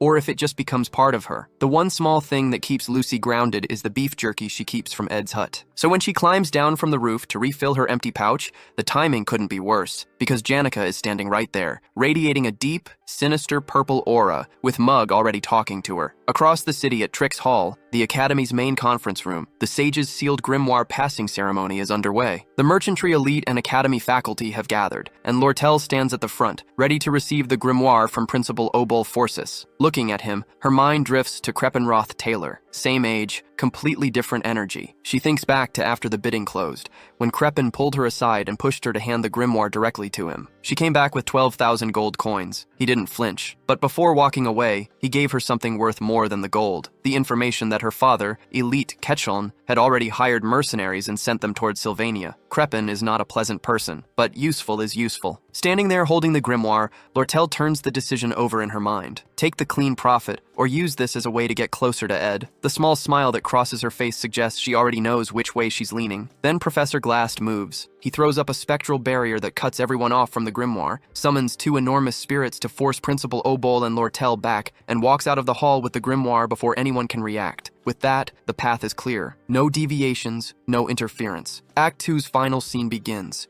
In Glast's secret laboratory, Ed is locked in a cell with Ayla, who is furious and making sure he knows it. She hasn't forgiven the arrow. Before Ed can do much about the situation, Coom appears. He's Glast's colleague in spectral studies, and his message is simple. They're lucky they're not on a lab table, so they should keep quiet and not do anything that wakes up whatever is guarding the door. Ed takes that in stride. Coom, a little thrown by how unbothered Ed seems, tells them to sit still and stay out of trouble. He'll be watching. Ed leans back and waits. The plan is straightforward. Taylor will show up, there'll be a rescue, and Ed intends to use the chaos to grab every magic engineering recipe and piece of equipment he can carry before slipping out quietly. In the meantime, he tries to make conversation with Ayla. She shuts him down every time. Ed tries the reasonable approach. No hard feelings, and if he'd actually wanted to hurt her, she'd know it. That logic does not land the way he intended. She calls him a liar and keeps going. Eventually, Ed tells her flatly to stop and just wait for Taylor. Then, after a beat, he apologizes and explains that what he did came from his own situation, not from anything personal against her. Ayla has apparently never heard Ed apologize before. She goes quiet. Then Mug shows up in tears, asking if Ed is alright. Ed grabs him immediately. Finally, someone in this cell he can actually talk to. Ayla, noticing that Ed has a spirit companion, suggests Mug go get help. Mug informs them with some excitement that he's already handled it. Janica knows, and Lucy is on her way. Ed's relief evaporates on the spot. Lucy coming here is not part of the plan. It is, in fact, the opposite of the plan. Mug's excitement about Lucy earns him a swift smack from Ed, sending him tumbling across the cell. When Cum comes over to check on the noise, Ed warns him plainly, "Let them go, or this gets ugly." Cum finds that funny enough to walk away. He shouldn't have turned his back. Mug had already lifted the dungeon keys while Cum was distracted, and Ed wastes no time getting the cell open. Ayla wants to move with him, but Ed talks her into staying put. Her leg is in no shape for what's outside, and he needs to move fast. She argues, then gives in. Ed's priority is simple: find Lucy before Lucy finds the lab. Among players who knew the game well, Lucy was the kind of variable you built your entire strategy around avoiding. Whatever she touches, the scenario changes. With his future riding on how this plays out, Ed runs. Back at Ophilus Hall, Taylor shows up at Jick's room, bruised, worn down, and asking for help getting Ayla out. He's lost Glast's trail since Trick's Hall, so Jick and his companions head into the underground waterway to pick it back up. At the same time, Ed is moving through the lab in reverse, retracing the path he came in on. He finds it almost funny. Experiencing the final scenario backwards wasn't exactly in the original script, but it works in his favor. The monsters are still contained, which means the route is cleaner than it should be. What isn't clean is the thought of Lucy crossing paths with Professor Glast. That particular meeting doesn't end well for anyone. Ed keeps moving. Eventually, he reaches the secret library where Reyna, a banshee and the library's boss, is on guard. He knows her patterns well enough to know he doesn't want to fight her. That fight belongs to Taylor, who needs the experience from taking down both Reyna and Coom to be ready for what comes next. So Ed slips through quietly, picking up the magical tools and engineering recipes he needs while staying out of Reyna's line of sight. Mug signals the timing. They move carefully. Then the ground shakes. The earthquake is enough. Reyna's attention snaps to them immediately, and the moment she locks on, there's no recovering the situation. Both Ed and Mug know it. 30 minutes earlier, back at Trick's Hall, Principal Obel finishes putting down the giants Glast summoned, and the immediate crisis is over. Lortel watches in disbelief as she processes what just happened. Glast stole the grimoire in front of the Academy's top faculty and walked out. Obel takes responsibility and promises to get it back, but his tone makes clear he's worried about what Glast is actually planning. He lays it out plainly. There are 3 things magic absolutely does not touch: immortality, resurrection, and time. All 3 break something fundamental: natural law, the flow of time, human fate. Lortel connects the pieces herself. Glast's grief over his daughter, his fixation on the legendary mage Sylvania. If he's after any of the 3, resurrection is the obvious answer. Before Obel can press her further, a faculty member rushes in. Taylor has been spotted chasing Glast into the underground waterway, and students have been taken, including Ayla and Ed. That last name stops Lortel cold. She trusts Obel to handle it. He's the most powerful mage alive, and he gave his word. The sensible move is to wait. She's almost convinced herself of that when she glances out the window and sees something enormous moving in the distance. She grabs binoculars. Through them, the entrance to the underground waterway, and Janica, riding her spirit dragon straight toward it. That settles it. Lortel calls her team to action. They're going in. Down in the waterway, Janica has already found Dorothy, a third-year student and one of Glast's people. She grabs her for answers, but Tarkin's presence does most of the work. One look at the massive, growling fire dragon, and Dorothy passes out entirely. Janica sighs, pieces together what she can from what Dorothy managed to say before going under, and drapes something over Dorothy's face. Less out of kindness, more out of mild embarrassment at the situation. That's when Lortel arrives. greeting her with exactly the kind of cheerful energy the moment doesn't call for. Lortel takes one look at Janica's spirits and understands immediately. Janica will level the entire waterway if that's what it takes to get Ed out. That realization is immediately followed by a less noble one. What happens if Janica succeeds, and Ed ends up falling for her because of it? Lortel decides that outcome is unacceptable. She walks up to Janica with a smooth smile and mentions, almost offhandedly, that Ed's already been rescued and is back at his hut. She should probably go check on him. Janica doesn't buy it for a second. She points out, calmly and correctly, that she arrived first and saw no one come out. The lie collapses before it even lands. While the two of them bicker, Janica mentions she did try to bring backup. She asked Lucy, who yawned, turned around, and left. So here they are. With no better option, they split up and head in opposite directions, both racing to find Ed first. The stakes are the same for both of them, and neither is pretending otherwise. Meanwhile, in the secret library where Ed and Mug are still cornered by Raina, the ceiling caves in. Raina ends up buried under the rubble, and dropping down through the hole, mid-yawn, is Lucy, who explains she got bored and figured she'd come help. Ed stares at her and immediately understands that things just got significantly more complicated. Elsewhere,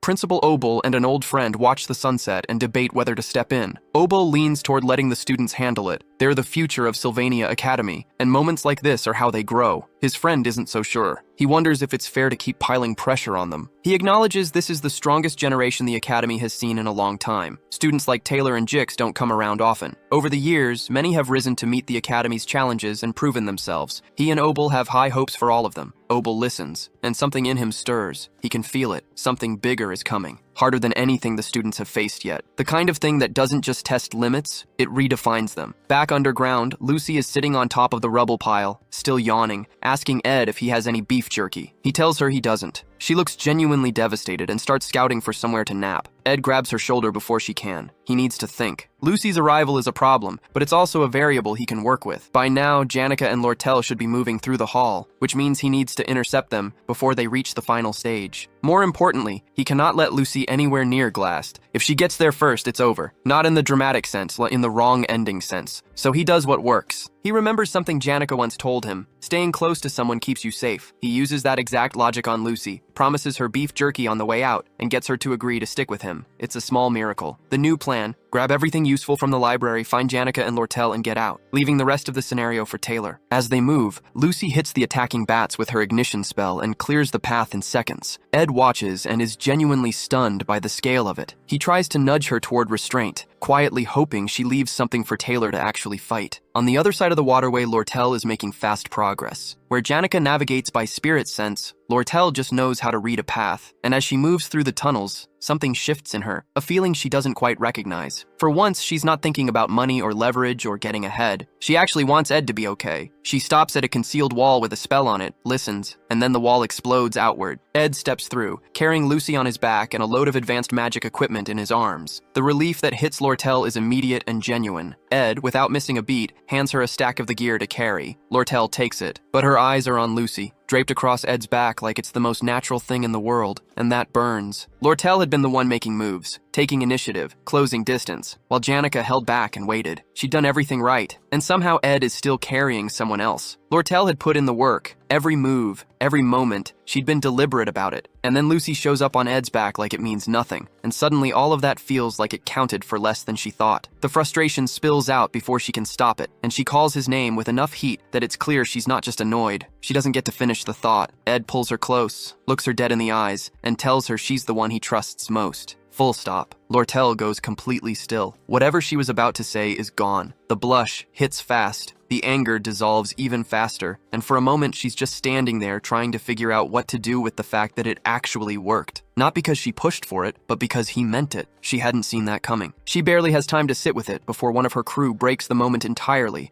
rushing over with news that something serious is happening nearby. The story doesn't wait. Meanwhile, Taylor's group has made it into the underground waterway. Klebius, true to form, is already miserable about it, muttering about leaving, questioning why they're even here for Ed Roth on top of everything else. Elvira shuts him up the efficient way. Taylor takes the gentler approach, reminding him that Ayla is worth it and asking him to hold it together. Deeper in, Adele raises a finger with the kind of dramatic flair that only works because she's usually right. She warns them something dangerous is just ahead. The explosion that follows is basically her punctuation. Out of it comes Tarkin, the fiery dragon spirit, carrying Miss Claire. Janica is demanding to know where Professor Glast is. Claire, for her part, handles the interrogation the same way Dorothy did. She faints. Janica spots Taylor's group and smiles. Taylor's group does not smile back. They go defensive immediately. Janica looks genuinely confused. Taylor doesn't know who she is, and in a place like this, that's reason enough to treat her as a threat. Everyone's coiled and ready, except Jix, who just waves at her like they're old friends. Taylor is about to commit to the fight when Jix steps in. Something feels off to him. Before it goes any further, a voice cuts through and tells everyone to stop. Ed and Lortel come in from another direction. Taylor goes still. He looks at the three of them, Ed, Janica, Lortel, and does the math. It's not a calculation that ends well for his group. He knows it immediately. He thinks back to Ophelis Hall, where Ed, working with nothing but basic magic and a bow, had managed to hold Taylor's entire group at a standstill. That was then. Ed now looks like a different problem altogether. Taylor quietly accepts that this is not a fight he wins. Then Ed walks over and taps him on the shoulder. He tells Taylor to stay focused. Ayla, Glast, the main mission. Ed will handle the side threats, specifically the elite Ketchuln. The timing lands hard. Lortel's crew member arrives with the full picture. The elite Ketchuln has reached Archon Island, and he brought mercenaries. With Lortel's trading company members left behind and no one to organize them, the elite had worked through them without much resistance. Ed absorbs this without panic. In the game, the elite Ketchuln was the mid-boss of Act 2, one that hadn't been properly dealt with the first time around. That oversight had consequences, but Ed has something the elite doesn't know about, the magic tool that lets him see how the game is supposed to go. He checks it. The story is still on track. The story. Act 2 is closing in.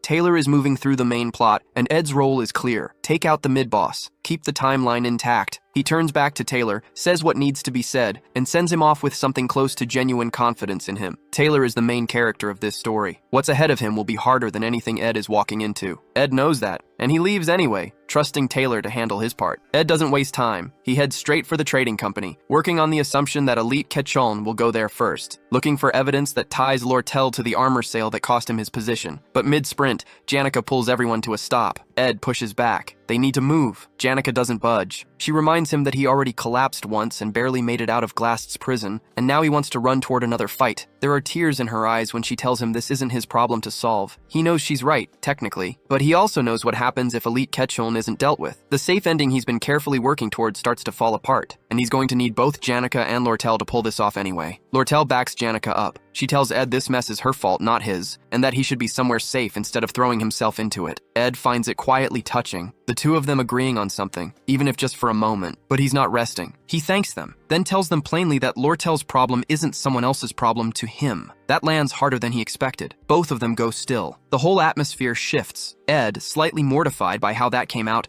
tells them to keep running. As they go, he's already cringing at his own wording. He's never been great at saying things the way he means them. Janica, noticing the look on his face, steps in to smooth it over, pointing out that she agrees with him for practical reasons. If Elite takes the trading company, Ed's contract collapses and his magic tool supply goes with it. Ed is genuinely impressed. That's exactly the kind of clean logic he needed and couldn't produce himself. Lortel, meanwhile, says nothing. She's somewhere else entirely, still turning his words over in her head. They're almost at the exit when Ed registers the scale of destruction ahead. His first thought is Taylor. His second thought, after Janica quietly admits it was her, an accident, she insists, and Dorothy passed out in the process, is that he really needs to stop underestimating her. She's clearly worried he'll think badly of her for it. He doesn't. A crew member confirms the exit is close and that a carriage is waiting outside to take them to the association building where Lortel's staff is holding position. It sounds like a plan. Then they step outside. The carriage is wreckage. Lortel's crew members are dead, and Elite Ketchuln is standing in the middle of it, waiting. Lortel keeps her composure, throwing a cool remark his way about him arriving earlier than expected. Elite finds that amusing. He explains that he's the one who taught her how to keep company records clean. No evidence, no trail. This time, he used that same knowledge against her. He found a gap in her personnel management, bribed one of her own crew members, and walked them all into this. He watches her process the betrayal and twist the knife. He tells her she's finally perfected the smile she wears when someone sells her out, and that it's a shame he'll have to ruin it getting her to confess. Then he snaps his fingers, and the beaten crew members get back up. The zombified crew swarms them immediately. Lortel, not missing a beat, throws it back at Elite, pointing out that he's never once fought his own battles, always hiding behind hired muscle. Elite smiles and tells her that this time, he's brought the best mercenaries on the continent. His orders are simple. Kill everyone, take Lortel alive. Arrows come in fast. Janica gets a wind spell up just in time, scattering the volley before it connects. She reads the mercenaries' movements and tells everyone to stay sharp. These aren't amateurs. Elite already knows Janica is the problem. Spirit successors are difficult to pin down, and he came prepared. He produces Belarus's Prejudice, a legendary item, and activates it. The mana in the surrounding area begins to collapse inward, suppressed. Janika's advantage just got a lot smaller. Ed knows exactly what Belarus's prejudice is, and exactly what's wrong with it. The activation window is slow and visible. In theory, that's exploitable. In practice, their group is mostly mages, and veteran mercenaries don't give mages room to breathe. Lord Tell makes the stakes plain. Elite came in knowing everything about them. If that item goes live, the fight is already over. Elite doesn't seem bothered by the question of Academy consequences. His answer is essentially that losing his life would be worse, which is hard to argue with. Ed watches the situation and feels something close to regret. He left this man alive earlier, a small decision that barely registered at the time, and now that decision has compounded into something genuinely dangerous. Elite isn't a great villain because he's powerful. He's dangerous because Ed gave him time to become one. Still, Ed has one thing working in his favor. He knows how this story ends. Elite loses. That's not hope, that's the script. Ed just has to get there. So he looks at the mercenaries blocking every angle and he gets an idea. He crouches down and nudges the person he's been carrying this whole time. Lucy, he tells her, it's time. Lucy's response is to complain about the noise. Then she opens her eyes, raises her hand, and the battlefield rearranges itself. Mercenaries go airborne. The ones still standing don't stay standing long. This is Lucy, technically a student, functionally a catastrophe, and currently the most useful person in the fight by a significant margin. While the chaos settles, the scene shifts briefly to a small cabin that belonged to Glock. His travel journal, written near the end of his life, was never widely read. In it, he wrote about Lucy with a mixture of awe and worry. He saw her talent clearly, the blessing from the stars, the raw ability that most mages spend lifetimes chasing. But he warned her not to let those gifts make her lazy, and not to let her power make her isolated. Before he finished, he asked 3 things of her. Never kill with her magic, avoid anything that might put blood on her hands even by accident, and live quietly as a student at Sylvania Academy. Back in the present, the veteran mercenaries, people who had walked through genuine danger their entire careers, are terrified. Not rattled, terrified. They've never felt anything like this. Even Elite, who had been running the whole encounter with cold confidence,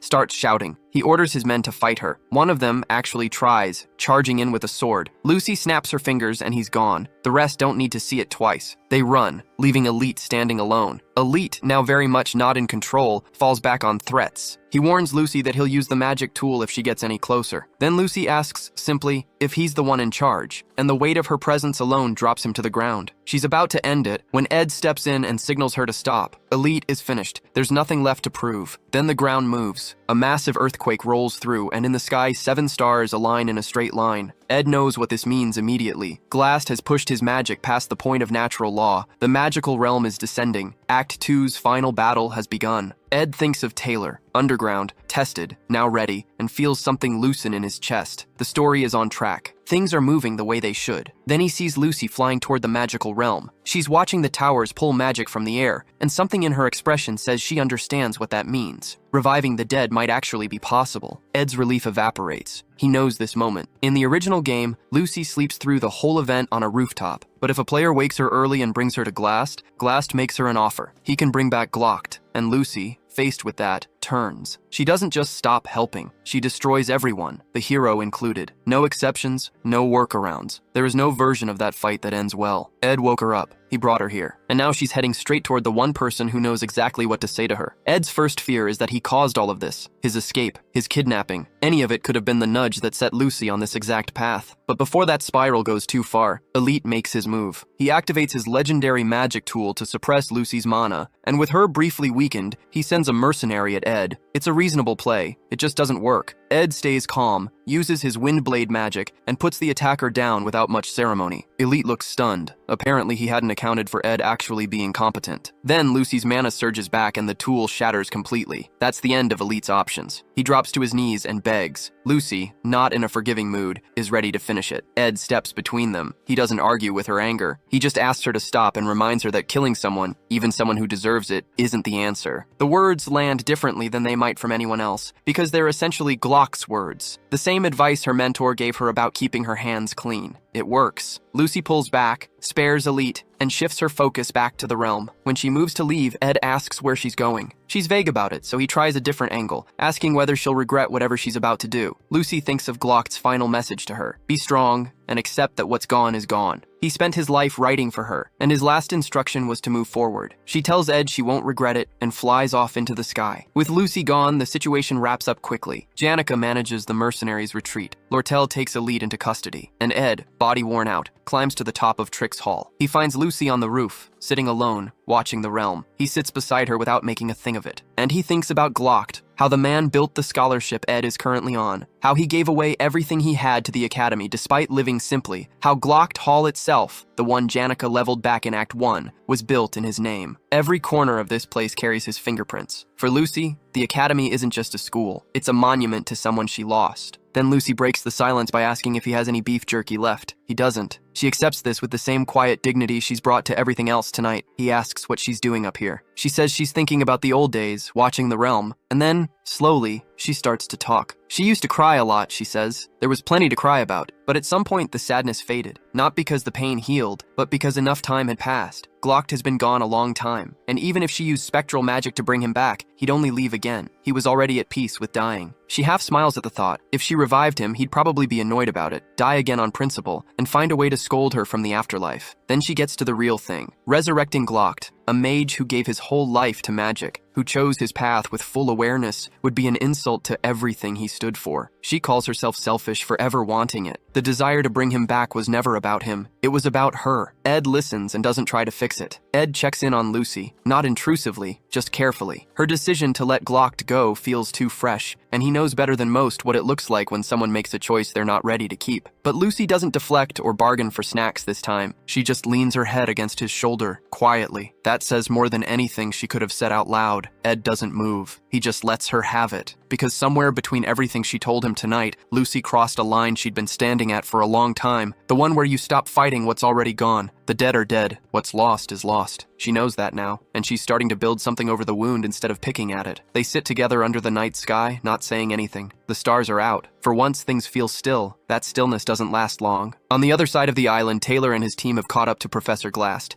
and what's waiting for them is not a conversation. A massive golem towers over the scene. Glast's a spectral magic given physical form, with Ayla unconscious and trapped inside it, seconds away from being sacrificed. The final battle is here. Jix and the others open with everything they have, throwing magic at the golem to crack it open while Taylor pushes toward Ayla. Glast steps in his way, and as they fight, Glast's mind drifts back. The quiet life he built. Ancient texts, lesson plans, tea with Dorothy and Miss Claire, and Principal Obel. Seasons turning outside a window he barely looked through. A man completely absorbed in his work. It looked like peace from the outside. But one thing never left him. His daughter Maury died, and that grief became the engine for everything he's done since. While Taylor presses forward, Jix and Elvira pull the golem's attention until Glast locks them both in a time prison, freezing them mid-motion. Jix manages to get one word out before the spell takes hold. Dodge. Taylor moves just in time. He doesn't stop. He lines up a slash strike and brings the golem down. The destruction unravels everything Glast built. The frozen time releases, Jix and Elvira snap back into motion, and Ayla is free. Glast tries to regroup, but Jix hits him with an ice spell before he can, and Taylor closes the gap. One final blow. It's over. Glast doesn't fight what comes next. He falls from the building and teleports away, not to escape, but to disappear. He ends up in a quiet forest, leaning against a tree, bleeding, and done. He's thinking about Muri when he opens his eyes and finds Ed standing in front of him. Ed has a question. Whatever it is, it couldn't wait. By the time things settle, Lortel has made it back. Her adoptive father Elite secured, the immediate threat's gone. She heads to meet Ed near the underground waterway and finds him there with Lucy attached to his coat sleeve like a barnacle. Lortel clocks that immediately, and her expression shifts just slightly. Before anyone can address it, Dorothy and Assistant Professor Claire come up from the waterway, and the moment they see Janica standing there with Tarkin, both of them scream. Janica, unbothered, walks over to check on Ed. Janica's spirit friends have been busy. They've picked up reports of spectral magic being used somewhere in the forest, and when Tarkin traces the unusual energy back to the magic tower, the group doesn't need long to connect the dots. Spectral magic, a disgraced professor, unfinished business. It has Glast written all over it. Ed would rather not get involved. But his run-in with Elite is still fresh, and he knows better than anyone what happens when you leave a threat half-resolved. If Glast is resurfacing, better to deal with it now than regret it later. They find him in the forest, and the sight stops both Janica and Lortel cold. Glast is in rough shape, wounds open, blood still flowing, barely holding himself upright against a tree. Whatever he attempted, it cost him nearly everything. When they ask what he's doing out here, he says he's admiring the moon. Ed doesn't laugh. He tells Glast plainly that he must have known forbidden magic would end like this. Glast admits it. He knew. What he didn't expect was being taken down by students. He looks at Ed and says he turned out to be a far better student than he'd given him credit for. The problem being that he figured that out too late. Ed takes the opening. He asks the question that's been sitting with him since the beginning. Why kidnap him at all? Glast explains. He'd been impressed by Ed's talent and had planned to fold him into his schemes. But when Glast collapsed from overwork, everything fell apart. He'd taken Ed as a precaution, intending to make him an offer. And by the time he came back for him, Ed was already gone. He says he's paying for his sins with his life, and that it's not a bad deal. Then, quieter, he admits he misses his daughter, Muir. 17 years with her,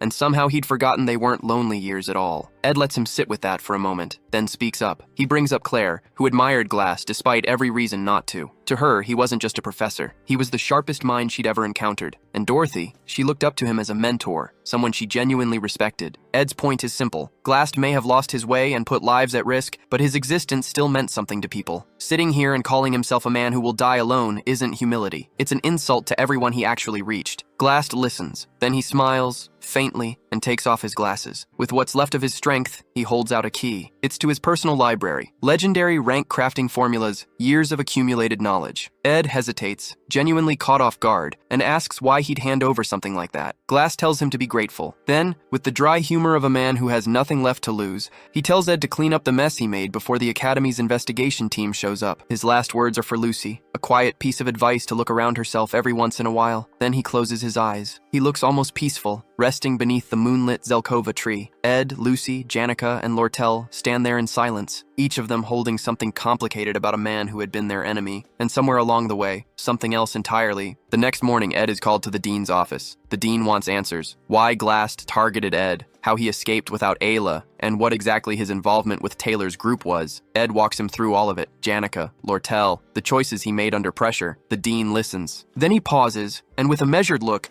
notes that Ed has a habit of knowing quite a lot for someone who claims to know very little. But after reviewing Ed's track record, the Ophalis Hall incident, the Glast situation, he sets the suspicion aside. He apologizes for the Academy's failures and the position Ed was put in, and tells him he's earned a reward. The dean doesn't just review the incident. He pulls out Ed's full academic record. Whatever conclusion he's drawing, it goes beyond the events of the past few days. Ed is dismissed shortly after, and Janica is waiting for him outside. All smiles, asking if he's all right. Ed turns the question back on her. Janica waves him off. Minor rashes, nothing serious. But her spirit bird whispers something in her ear, and suddenly she's the one pressing him, asking if he's really okay or just pretending to be. Ed takes a moment, then tells her what's been sitting with him. He noticed, during everything that happened, that Janica is always the one pushing herself hardest for others, and always the one who ends up paying for it. He apologizes for not seeing that sooner. Janica starts to brush it off with a smile, then stops herself and comes clean. She's not hurt at all. The injuries were a performance, designed specifically to get his attention. Ed absorbs this, then responds with something that catches her completely off guard. Starting next semester, he'll be living in Dex's hall, same building as her. The dean's reward included actual student housing, which means the wilderness chapter of Ed's life is officially over. Janica's reaction is immediate and genuine. She's thrilled. Ed, for his part, heads back to his hut with something between relief and mild sentimentality. He's gotten used to the place, strange as that is. He's almost at the door when Lucy drops out of the sky and lands directly in front of him. We cut to Y. In a dream, Lucy finds herself not on Arkan Island, but in the northern Ramelin mountain range, where she grew up. She decides to visit her old house, maybe just to see her father's face. What she finds instead is a man in a rocking chair surrounded by cobwebs, and when he turns around, his face is wrong. He asks her why she didn't save him when she had the chance. She recognizes it for what it is, and wakes up. Her maid arrives to get her ready for school. Lucy doesn't respond. Instead, she casts high-level spatial magic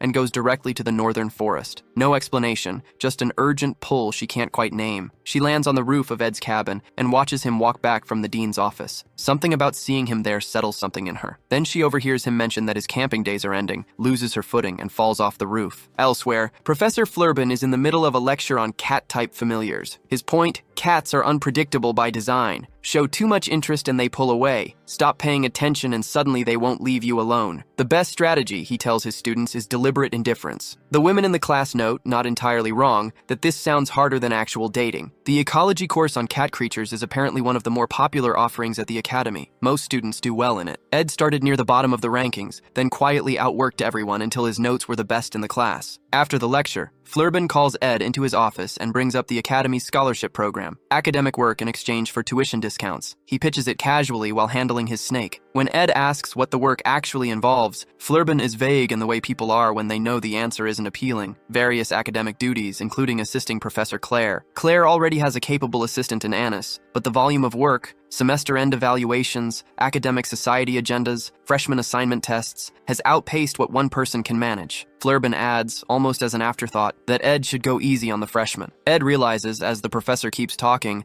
that someone he knows is going to be in that incoming class. Meanwhile, Lortel is examining the sage's sealed grimoire. The magical resonance coming off it is significant enough that she's reconsidering her original plan to sell it to Crepin Roth-Taylor, the head of the Roth-Taylor family, especially given how desperately Ed asked her not to let Crepin have it. She's a businesswoman, and she knows she should be more ruthless about this. But then she looks again at Ed's message, where he promised he'd do anything she asked if she could get him the grimoire's purchase certificate. That shifts things. She also thinks about signing up for a special winter break class. Janica, Ed, and Lucy will all be occupied, and she'd rather stay busy than not. She reaches for the documents. Then she stops. Something about the whole situation doesn't sit right, and she can't quite push past it. Back at the cabin, Lucy points out they're running low on firewood, and wants to know why Ed hasn't been hunting. He's caught off guard. This kind of practical observation isn't really her style. She's right, though. He's been distracted because he's seriously considering a move to Dex Hall. If that happens, he and Lucy won't cross paths nearly as much. He's still turning it over in his head when Janica shows up. A canceled class giving her an unexpected afternoon off. She drops into a seat, nudges Lucy aside, and gets straight to the point. Winter break is coming. The camp won't be an option much longer, so she's making the most of the time left. She admits she genuinely loves it there, and losing it stings a little. Then she pivots to Ed. If he does move to Dex Hall, she wants him to call her. She can help him settle in, show him around, make sure they still eat together. She has the whole thing mapped out. While she's talking, Ed quietly pulls out the key Professor Glass left him before he died. He's been putting it off long enough. The secret vault in the library. It's time. He's still thinking it through when Janica slides an application form across to him, warning that late submissions don't always make the cut. He thanks her, genuinely surprised by the gesture, and she tells him to fill it out right there with her. That's when Lucy steps between them. She signals Janica to stop, then looks at Ed and tells him plainly, "Don't go to Dex Hall." And just like that, the rivalry is official. It doesn't take long to become a pattern. While Janica works with Ed on improving his spirit and mana resonance, she keeps catching Lucy staring at her and can't figure out what she did wrong. The staring continues. So does the clinging. Lucy follows Ed everywhere, and her hostility toward Janica is constant, though it reads less like anger and more like something closer to anxiety. Meanwhile, Ed hits a wall with intermediate magic. He's been at it all day, and the basics still aren't clicking. Lucy finds him and asks what he's planning once she heads off. He mentions a quick errand and the fireplace, the kind of small inconvenience that Dex Hall would eliminate entirely. Then, without much build-up, she kneels and proposes they go together. So they do. The two of them find a hidden entrance through the top of the school library,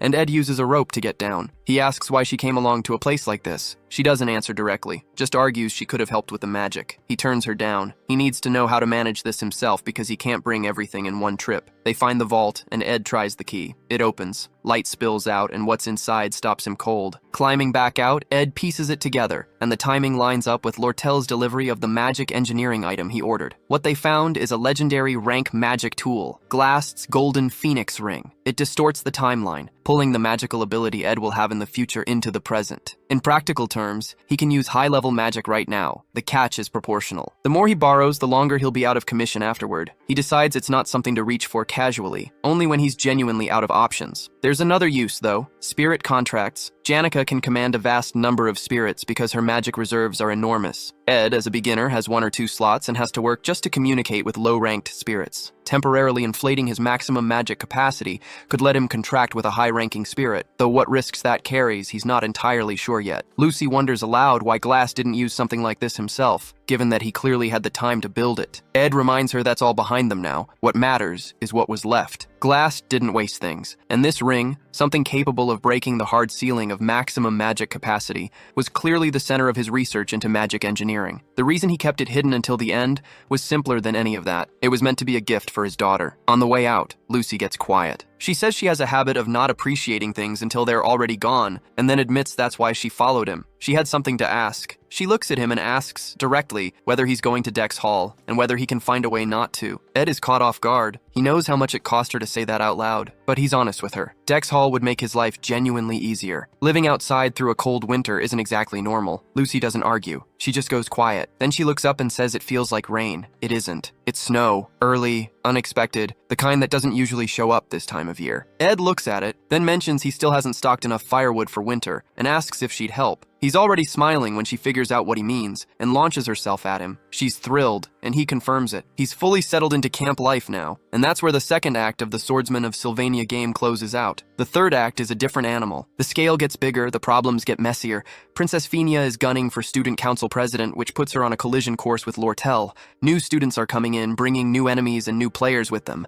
And the final boss of the entire third act, Lucy Merrill, the girl currently living in Ed's camp. He knows none of it will be easy. But for now, he sets the worry aside, because he's never seen Lucy show that kind of emotion in any version of the game, any route, any playthrough. That means something. Winter hits hard not long after, and Ed spends half his days just keeping up with the snow and the firewood. Then he gets called for a student scholarship task, which sends him to Principal Obel to turn down his dorm privileges. He walks out with tuition privileges instead, more free time, which sounds great, except he still can't actually rest at home because of Lucy. He's given up on making her leave, not because she'd freeze, her protection magic handles that, but because making her go would just feel wrong to him at this point. So he steps outside to practice with the ring and tries to reach Marilda, the guardian spirit of the forest. Meanwhile, across campus, Clara has resorted to luring Janica to the Laplace bakery with high-quality refreshments, because that was apparently the only way to get her out. Annis is there too. Clara gets straight to it. She tells Janica she's been watching her drift closer and closer to a dangerous line, and that she's completely fallen under Ed's spell. Janica is caught off guard that Clara already knows, but Clara isn't here to talk her out of it. Her read on Ed has changed. What she wants to know is how fast Janica's heart beats around him, how nervous she gets. After enough prodding, Janica admits she feels comfortable around him, snug even. And that's exactly what sets Clara off, because comfortable is the worst possible outcome. In Clara's view, Janica is heading straight for the dreaded role of the girlfriend who's just easy to be around. The problem isn't Ed, it's that Janica is the only one showing any emotion, while Ed has no particular reason to chase her. Following him around, Clara explains, is a losing strategy. Janica's spirit friends quietly give Clara a thumbs up. Clara then resets and gives her actual advice. Stop doing ridiculous things and start activating Ed's instinct to protect. Solid counsel, apparently drawn from a long career of watching her friends' love lives go sideways. Annis sits through all of it in silence. She also knows that Clara is largely the reason Ed's reputation on campus did a full reversal, simply because he's the guy Janica likes and Clara vouched for him. Everyone trusts Ed now. Annis does not. Later, she's back at school and catches Professor Clara getting scolded by the librarian for an overdue book. It does nothing for her confidence in Clara's judgment. And yet, she knows the serious professors all speak highly of Clara's actual abilities, which is its own kind of annoying. On her way in to submit a report, a guy offers to help her carry it. She thanks him and says no. She's a second year in the magic faculty, and she's the reason Assistant Professor Claire, brilliant academic mind, completely hopeless at the practical side of work, has managed to function at all. The research lab stays clean because of Annis. The important tasks get handled because of Annis. She sets the report down on the table, along with something else. A file on Ed Roth Taylor, assembled at a pace that would generously be called thorough and less generously called stalking. Getting caught with it would have been a problem. Outside of Janica and Clara, almost no one knows what she actually looks like. She keeps it that way. To her, human relationships are just a matter of knowing which mask to wear. She has 20 minutes before the professor gets back from the bakery, so she gets to work. Ed is from the Roth Taylor family, the most powerful family in the Clowell Empire. Only son, 2 sisters. She goes through his birth records, his family history, all of it. Her own situation when she enrolled was the opposite of his. Her family was unstable, and she had no safety net. She built everything herself through scholarship work and teaching assistant positions. She respects Lortel for the same reason. She knows what it takes to survive without a cushion. Looking at Ed's background, she draws her conclusions. Someone raised in that kind of controlled, privileged environment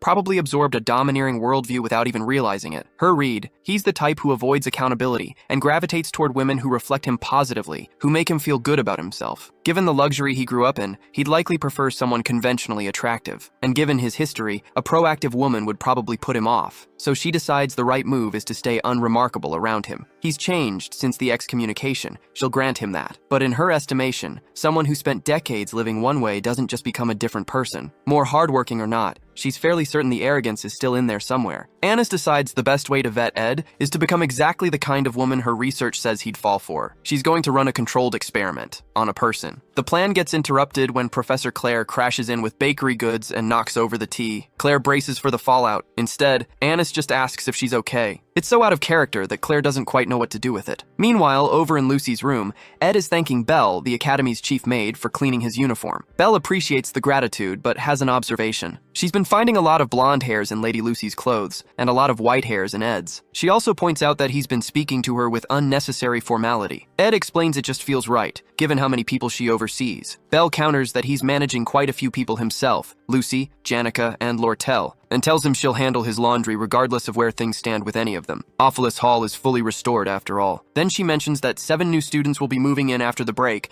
with one already requesting a room. Ed immediately knows who that is. Tanya Roth Taylor, his younger sister. The break suddenly looks a lot less restful. Not long after, Jick stops by the cabin to let Ed know he'll be heading home for the break to see his best friend Elka. He asks if Ed is staying at camp the whole time. Ed says yes. He wants to use the break to work on medium magic before 3rd year starts. But he tells Jix not to push himself too hard, and when he notices Jix isn't giving off any magic at all, he checks his temperature and asks if he trained past his limit. Jix, who has apparently been using a ring to mask it, gives a vague non-answer. Jix also passes along a message from Aya. She's been asking about Ed and mentioned dragging Taylor over to apologize properly. Ed tells him to let her know he's not upset and doesn't want an apology. Then, since Jix is reliably discreet, Ed hands him money to hire people to organize Professor Glast's basement library. Jix says he doesn't need payment. It's basically training for him. And he learns that Ed wants to turn the library into a workshop. The next day, Annis is standing in for Assistant Professor Claire, who has been awake for 2 days straight doing paperwork. She briefs the scholarship students. Their job is to help prepare the class assignment exam for new students and supervise on the day. Ed notes internally that this used to be Professor Glast's responsibility. Annis moves efficiently. She gets Clebius the equipment he requested from Trix Hall and hands Onyx a portion of Claire's workload. Then she turns her attention to Ed. She's decided to test him. Too many women around him,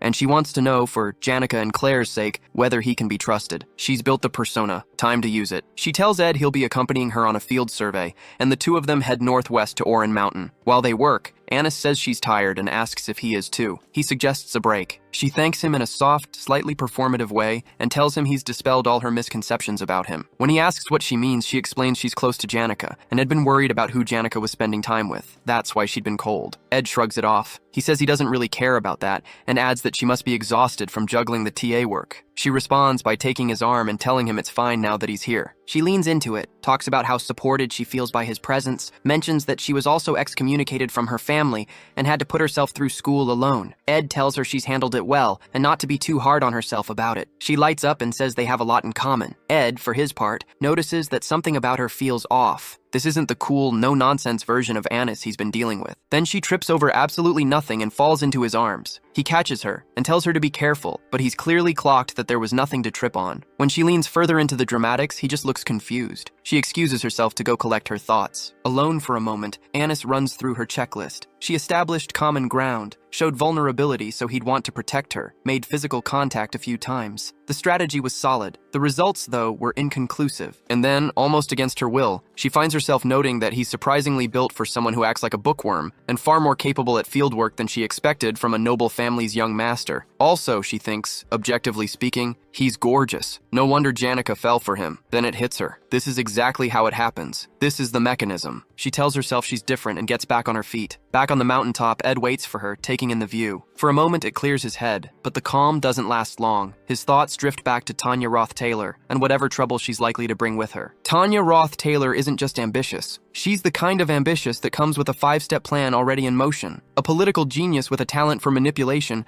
she's gunning to become the first student council president in Sylvania's history, and she's arrived early specifically to lock in her position before anyone else gets settled. The problem for Ed is that he never expected her this soon. He'd assumed he'd have time to prepare, but the bigger issue is that he genuinely doesn't know how she'll treat him, because in the game, Ed Roth Taylor was barely a character, a villain who flickered across the opening and vanished, with almost nothing in the epilogue to go on. He's working blind, and to Tanya, he's simply garbage. She arrives at the academy by coach, already running a mental inventory of who matters here. Princess Finia of the Clole Empire, Lortel, the trading company executive, Janica, the spirit sorcery prodigy, Alvira, the great alchemist, Clebius, Norton Dale's sword demon, and Lucy, the rare genius mage she seems to admire most of all. This concentration of power and prestige is exactly what she came for. She wants in. Belle meets her at the entrance to handle the room assignment and paperwork, but Tanya has somewhere to be first. Her opening move at Sylvania is to deal with Ed, the family disgrace she intends to remove from the picture before the semester even begins. Shortly after arriving, she receives a letter from her father, Creepin. He backs her ambition fully, but his instructions are measured: represent the family, show her face, build her position, and do it with manners. Sylvania is a place of learning, so she's to treat professors as masters and regard anyone a grade above her as a senior. Tanya takes that to heart, and she puts it to use immediately, thanking a senior for their time. Then she brings up Ed. She calls him a disgrace, a blemish on the family name, someone who coasted on birth order, hid his incompetence behind arrogance, and barely scraped his way into Sylvania. The senior responds with what sounds like interest, so she keeps going. Then she notices the conversation feels one-sided. Her father had specifically warned her about Lortel, that he'd met with her over the sage's seal grimoire business, and that she required particular care. Tanya clocks the hostility and stops mid-sentence. Lortel just smirks and tells her to continue. Tanya stammers, asking if she's upset.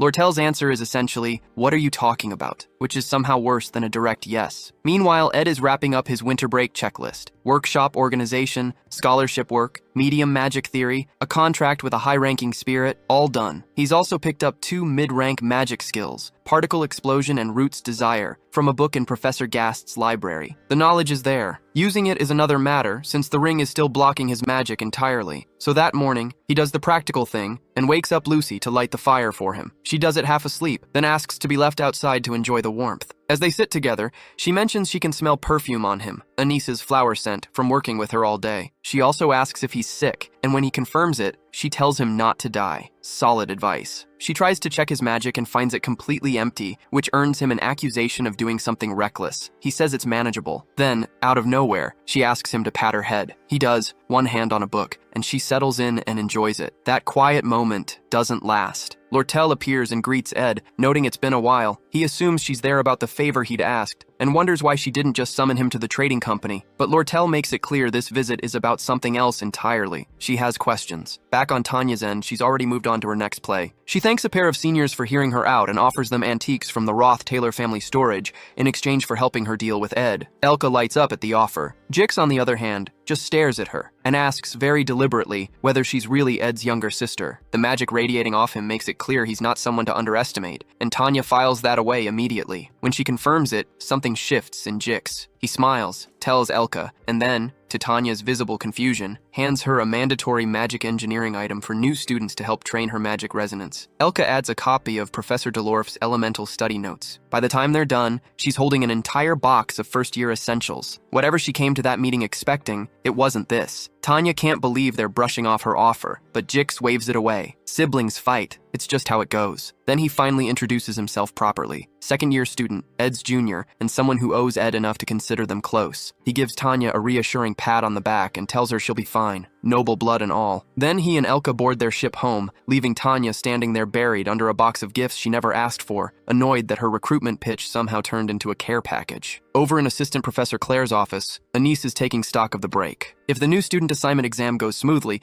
she figures they'll have earned some breathing room. Claire returns the compliment. Anis has carried most of the scholarship workload herself. Most of the students stumbled through it. Ed didn't. His document processing had no flaws, and the practical problems he solved were at a level you'd rarely see from high-ranking nobles. That detail lands with Anis. Claire adds something she's been sitting on. After the Ophalos Hall incident, she followed Ed and found he'd built a camp larger than their lab, alone, by hand, with tools. She's clearly impressed. Then she mentions the spirit contract, and that's what really recalibrates Anis's read on him. His practical ability has nothing to do with his upbringing. She turns it over in her head. She'd looked into Ed because of Janika's interest. Her conclusion, he's decent, hardworking, and not arrogant. Even Claire likes him. And then her thoughts drift. His physique, the way he carries himself, the fact that he apparently smells good, and Claire has to call her name to bring her back. Anis opens the windows like the room is on fire. Claire asks if she's overdone it. Anis barely hears her. She's just connected something. Claire said Ed made a spirit contract, and a contract that difficult almost certainly required Janika's help, which means the spirit he contracted with is loyal to Janika, which means that spirit could have reported everything back to her, including Anis's attempts to get close to Ed. She's out the door before Claire can suggest lunch. A brief note on Janika failover. Her family's motto is harmony and coexistence. and she's always lived it. Genuine friends, no shortage of warmth. What's currently eating at her is what she's learned about Anise and Ed, which makes the timing of Tanya's arrival unfortunate. Tanya came on Lortel's advice, working her way through the academy, introducing herself and building a case against Ed. Janica was supposed to be an easy conversation, kind, measured, approachable. Instead, Tanya walks up and finds a spirit rising behind her that looks like it has opinions. Lortel's description of Janica was apparently out of date. In Ed's camp, Janica wraps up the practical side of things. Most of the production materials he needed are sorted, though legendary rank items are scarce in winter. He thanks her for fitting it in around her schedule. She tells him not to worry about it, and when he asks why she came in person, she says she needed the rest. That's her story, and she's keeping it. Then Lortel spots Lucy asleep in the camp and asks what's going on. Ed's explanation, that it's winter, does not satisfy her. She lets it go and gets to the point. She shows him the sage's sealed grimoire and the letter, his written promise to do anything she asked in exchange for her bidding on it. She's here to collect, and she's smiling about it. Ed asks how far she's planning to take this. She tells him she's not going to ask for anything unreasonable. What she wants is simple. She wants him on her side. The third act is starting. The conflict between Princess Fenya and Lortel is about to open up, and Lortel is already moving. Fenya Elias Cole is her fated opponent, the one who, according to how this story is supposed to go, wins the student council presidency, takes control of the academy, and eventually uses that power to start pulling at the threads of the Roth-Taylor family in the fourth act. Ed points out that he's just a student. His support probably won't shift the outcome. Lortel doesn't disagree, but she tells him his reputation in the academy is growing, and more importantly, this isn't about politics. It's personal. That's enough for Ed. He's in. Ed has seen Lortel run calculations in her sleep, but that night, for the first time, she just looked happy. Not strategically happy. Actually happy. It's a small thing, but he notices it. The next morning, he's up early, same as always, asking Lucy to get the fire going. The night before, Lortel had filled him in on something he hadn't seen coming. His little sister Tanya had been making moves. Lortel isn't sure whether Tanya genuinely considers Ed a threat to the family, or whether it's just the ordinary low-grade resentment that comes with being a sibling. Either way, she'd introduced Tanya to a few people. And now, that same morning, Tanya shows up at his door with some of her workers and a gift in hand. She's nervous, visibly, but there's no malice in it, which isn't what Ed had expected. He tries to work out why she'd be scared of him, and then it hits him. He thinks back to what his life must have looked like from her side,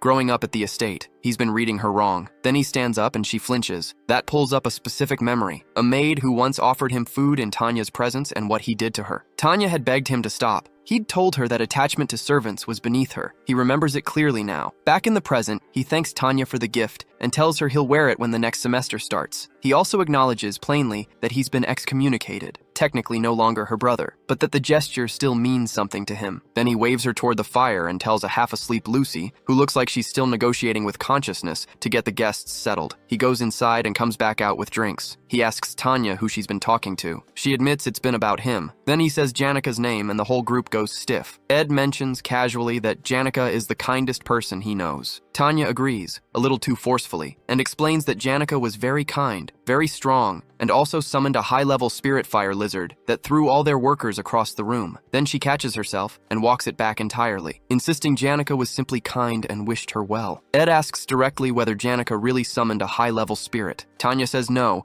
absolutely not. She doesn't know what she was saying. Ed can see exactly what's happening, so he decides to just say it. He tells her he's doing his best now, living with the consequences of being excommunicated, and that he knows he made the estate a bad place to be. He apologizes for what he can't undo. Then he tells her he heard she's planning to run for student council president and that he'll be cheering for her. He means it, even knowing she won't win. In the story, Tanya is on Fenya's side. She's not the one who ends up with the seat, but she's still family, and that counts for something to him now. Tanya stares at him like she's seen something that shouldn't exist. Ed has no idea what to make of her expression, or where things go from here. Back at Apilles Hall, she talks herself down. Ed is still the same person, she decides, just better at hiding it. The only reason she's not saying so out loud is that Janica nearly burned someone for less. That part is hard to dismiss. Janica isn't performing loyalty, she actually believes in him. Still, Tanya can't square it. A place full of elite students, and none of them have seen through him yet. She's holding out for the moment his mask slips. Then she reaches her door and finds someone standing next to it. Unpolished, a little rough around the edges. Someone she recognizes from Ed's camp. The girl immediately asks if she's Ed's little sister, and tells her to come knock if she ever needs anything. Tanya watches her disappear into the next room, then looks at the door. There's a golden nameplate on it, the kind reserved for the top students in the academy. The name on it is Lucy Merrill. The legendary genius mage is Ed's neighbor, and apparently also his errand girl who lights his morning fire. Tanya's entire framework for understanding this situation has just collapsed.